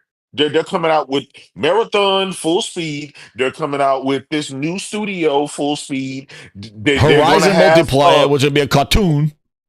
No. The what's the name? Helldivers 2 studio. It's making a new game now. Horizon's making a sequel. That's still on the table. Herman's girlfriend. A bunch of Aloys running around. We know Sony's first-party studios are working on their single-player stuff, right? That stuff isn't going away. Think about it. Look what happened when they canceled Factions 2. Everybody lost their shit. Oh my God, we're not going to get another game from Naughty Dog and blah, blah, blah. And what? 2 months later, they released a fucking trailer that nobody knew this game even existed. These fuckers are working on multiple games at all their studios. It's the fact that Sony is not going out showing their full hands and showing everybody everything that people are freaking out. But Sony is saying, exactly. Sony is saying, listen, there's no competition. Yeah. Why? Yeah, that's what I was going to say. There's no competition for them to do it. Sony said, I showed you Wolverine 2 years too early. And it's not ready. So if I show you everything and it doesn't come out for 4 or 5 years, you're gonna just complain about that. So it's like, take these goodies. I'm giving you goodies every year. I'm giving you third-party games every year. I'm giving you Xbox games every year, and I'm still giving you your first-party games that you love and adore, sequels to them. Like, what more can we fucking give you that would satisfy that appetite for what's next? What's next? What's next? What's next? What's next? You see what I'm saying? And Yeah, I'm well, looking at it I think there's the rumors that they're gonna do some June shit. So we'll see. And we know Jeff Keighley loves to give himself some I hope so, but more rumors. More and rumors. I can't even stand this shit. If it doesn't come, Jazz, people are going to be disappointed. People are going to start shitting on Sony. Sony don't have anything to show. They have no summer show. They missed it again. But the thing, and I'm telling you, I do, dude. I always say I hate this whole when's the state of play, when's this stuff, like announce it when it's right. I like the whole like it's everybody makes their announcements in a month. Yeah. Like I hate this whole like is Sony gonna have a show? Are they gonna talk about something? I just it's annoying. Like even the whole like even the Death Stranding, like they dropped that on a Sunday. Yeah, it was great, but like the whole anticipation and hype of what they could announce and what that stuff, it's kind of it goes out the window. Let me get Easy Tone here. He goes, chase the money, you get Concord. Suicide Squad, Babylon's Fall. Oh shit, I forgot about that one. Avengers. Oh, bootleg Avengers. They're working on Perfect Dark now. Perfect Help. He goes, let devs cook and make Expedition 33. Don't fall for the money trap. Even Fortnite was an accidental success. It was a survival game before Battle Royale. Yep. And then Liquidator says, I caught on immediately to the Purge, the Grindhouse Purge game that we're going to make. Liquidator's going to start producing it. The Grindhouse Purge. I'm there. Yo, let's go. We're in this. Steve Leone, you work on the survival aspects. I'm going to work on the Purge aspects. Oh yeah, you wouldn't like me. You wouldn't like me because my mind works really. There you go. Because I'm not a fort builder. I'm like, let's go kill people. I'm not about fort building. It's the diabolicalness of what's going to happen to you. That's the key. I'm on the offense. I'm too bored to say I'm going to be building security systems. What I was going to say about this too. I think we live in a time and age where we're way too entitled and we're way too spoiled in what Sony has given us. We expect. Yeah, Astrobot out of the blue, top notch. And here's the thing: Concord, if they didn't have the ugly and the stupid freaking looking characters, if they would have just looked kind of normalish, I think it might have did okay for a little bit because the gameplay. I was watching Persona. The gameplay was good. I played it. It was good. It was solid. It was a good shooter. It was a good shooter with very small nuances. The looks and the it was a little contrived in the looks. Yeah. And gameplay, like it was too similar. It was too similar to certain games. But the thing is, there's not really a lot. To be honest with you, how many hero shooters are out there right now? There's not really many. Marvel's the same thing, dude. Yeah, Marvel's the same thing. Like it's Overwatch mode. I love that too. I like Overwatch and I like that. It's just Marvel got me because I'm a big Marvel fan. Yeah, so exactly. They understood characters. I watch. Here's the thing, guys. I sat here and watched all these guys shit on Concord, right? And talk about how nobody's asking for that type of game. Nobody's asking for that. We already have Overwatch. Why are you? We don't care about this, right? And then as soon as like a couple of months, 2 months later, they slap a fucking Marvel Rivals on Overwatch, and then everybody blow their shit, and they're playing it, and it's like gamers get to pick and choose, right? What they want. We have to acknowledge, yes, Concord was a huge failure, but we have to acknowledge that Sony has to do like things 10 times bigger than just the standard people. Yeah. Because like, and I'm not knocking it. Like when you're the winner, when you're first place, when you're at the top, people look for your downfall. People want you. Like people didn't want Astrobot, right, to win Game of the Year, even though it's a great game. Even though it did everything it was supposed to be. People didn't want that. They don't want the success because you're at the top, and that happens when you're at the top. People want them to fail in live service. They didn't want Helldivers 2 to actually be good, right? People was it's just the way it is. I guarantee you. Death Stranding 2 is going to drop. It's going to get great reviews and stuff like that, but you're still going to have people shitting on it. And we Ghost of Yotai, same whatever. It's just the day and age that we live in. People look for the fail. They want the failure. They need the failure because that's more money for them. But Marvel Rivals it was free. Like that's the other thing too. Like people are going to complain about Marathon now that it's not free.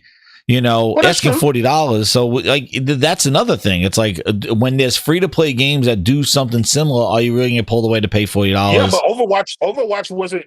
No, it wasn't. Free. It was $60. It was a full price game, but then it got free. It was in Rocket a League and game. Fortnite. So you would think You would think that and they say, hey, listen, the game is just $39, right?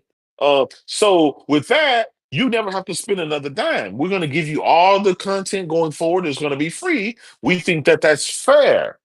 If you do a free to play game, right, then it comes with you gotta spend a shitload of money. Then you got the what do you call it? All the skins and stuff and the passes. But like they're doing it good with the characters are free. You don't have to do that, and then that. But like that initial price of saying, "Hey, we got this game that's currently it's free, and now they want $40." Like it's going to be a constant battle. Sony's not making free. Like they're not going to go free service games. I'm sure they're going to want some money from them. Yeah, and let's face it, right? For me, right, and that's just me. The free to play games to me are throwaway games, right? They're just throwaway games. But the bad side of it is it ended up turning the industry upside down because now there's a shitload of people that only play free to play games. All the Xbox guys, they only care if the game is coming free inside their service. That's all they every day they come in, they play that, and that's it. Gamers. All the PC It's like what the Call of Duty used to be back in the day. If shit is free, right? So nobody actually wants to pay money for games anymore, but PlayStation gamers. But with that, when you pay for games, you tend to get goldies. You tend to get good quality games and things that people don't, and that's why we get the best games because we're willing to pay for them. But you're not getting a goldie game that's free, right?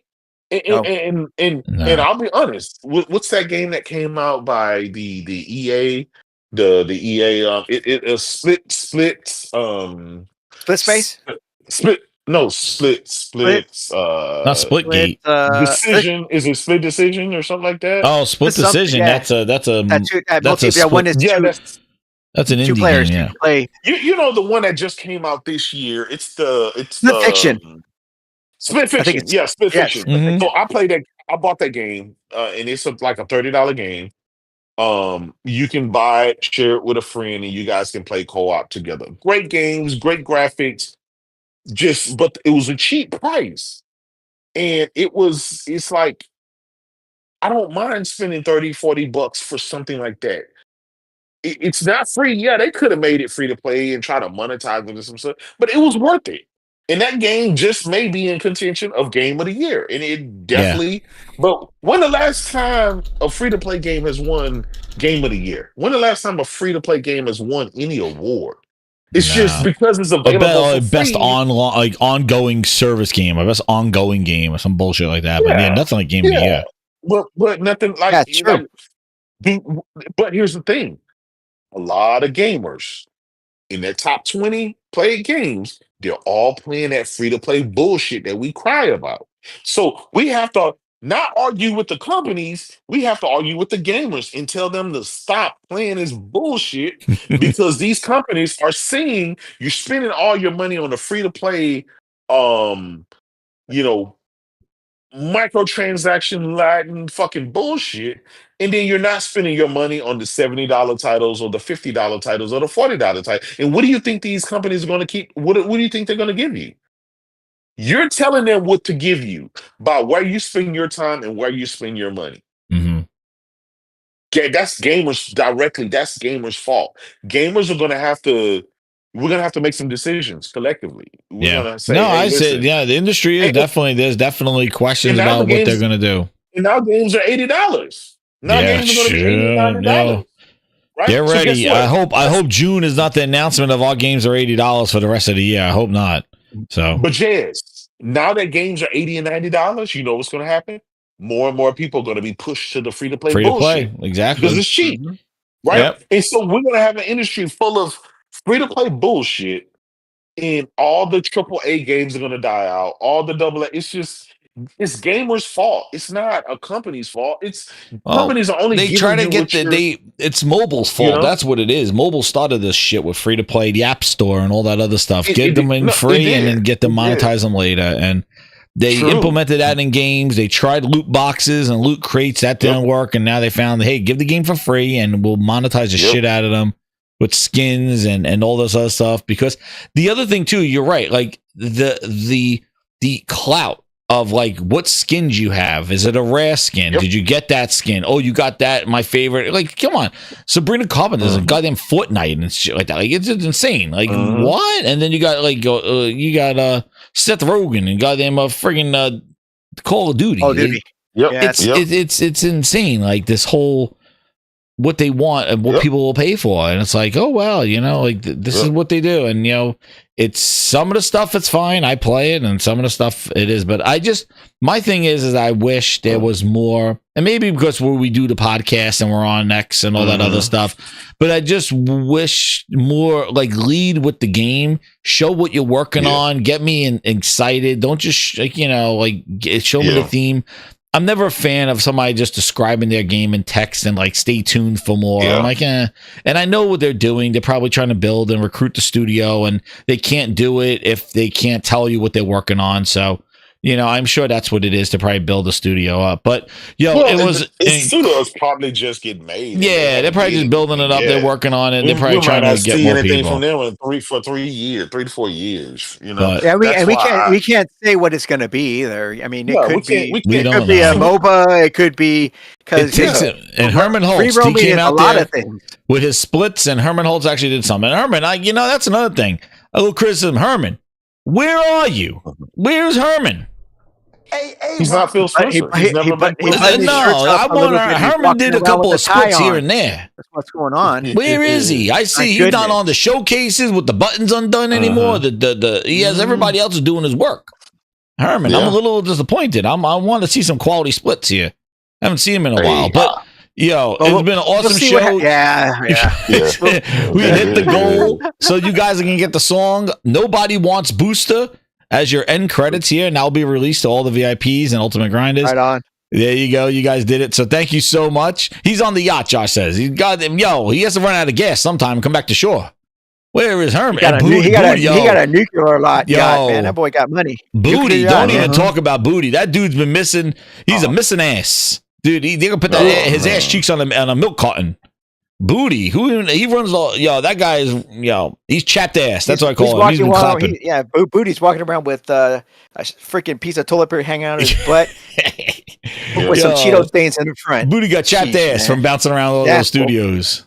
Where is Herman? I don't know where he is. But I want to thank J-Dub for coming on the show. I meant to get him on with 2 times. Third time's a charm. J-Dub, tell them where they can find you. Tell them your channel. They know where you are. Tell them where they are. You guys know where you can find me, man. You can find me on Twitter at JDubCity16. Trying to keep you guys laughing with all the GIFs and the memes. You know what I mean?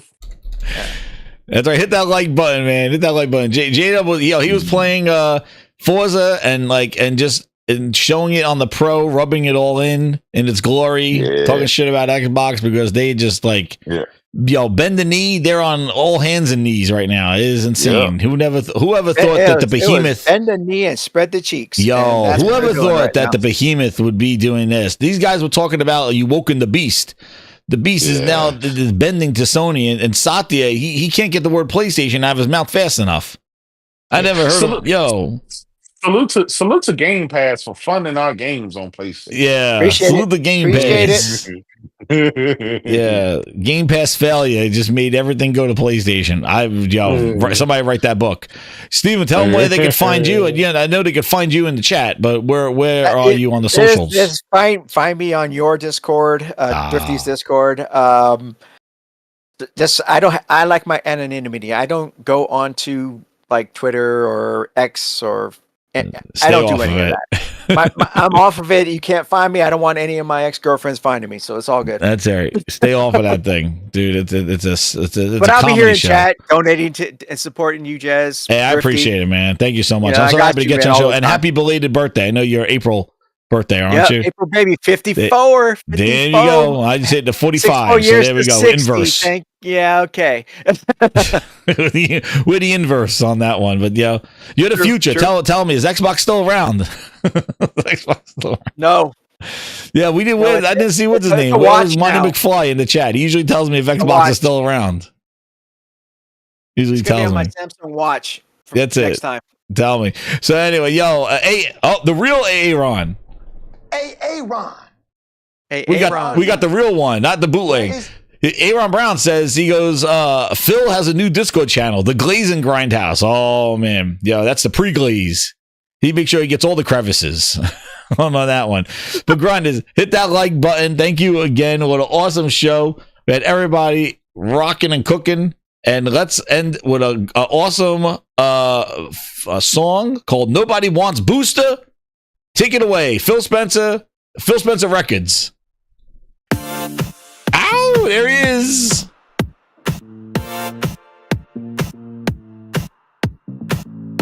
Yeah, turn back my sound up.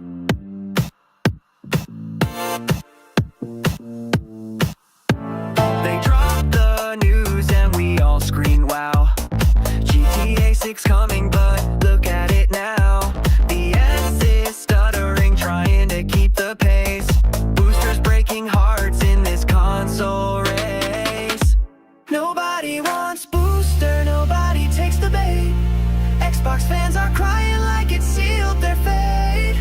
Boosters out here wobbling, trying to rev the gas, but the fans just wave like hard pass, hard pass.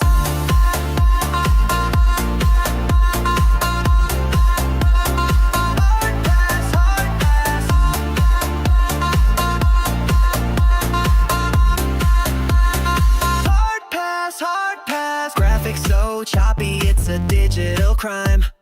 Running through Vice City like it's still 09. Loading screens eternal like a spinning wheel. Boosters feeling fever, this can't be for real. Nobody wants booster, nobody takes the bait. Xbox fans are crying like it sealed their fate. Boosters out here wobbling, trying to rev the gas, but the fans just wave like hard pass, hard pass.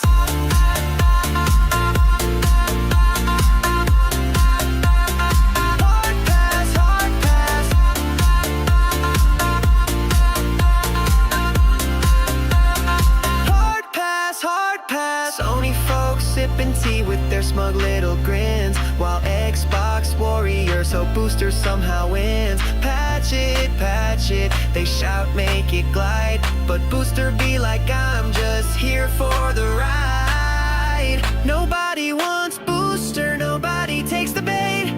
Xbox fans are crying like it sealed their fate. Boosters out here wobbling, trying to rev the gas, but the fans just wave like hard pass, hard pass.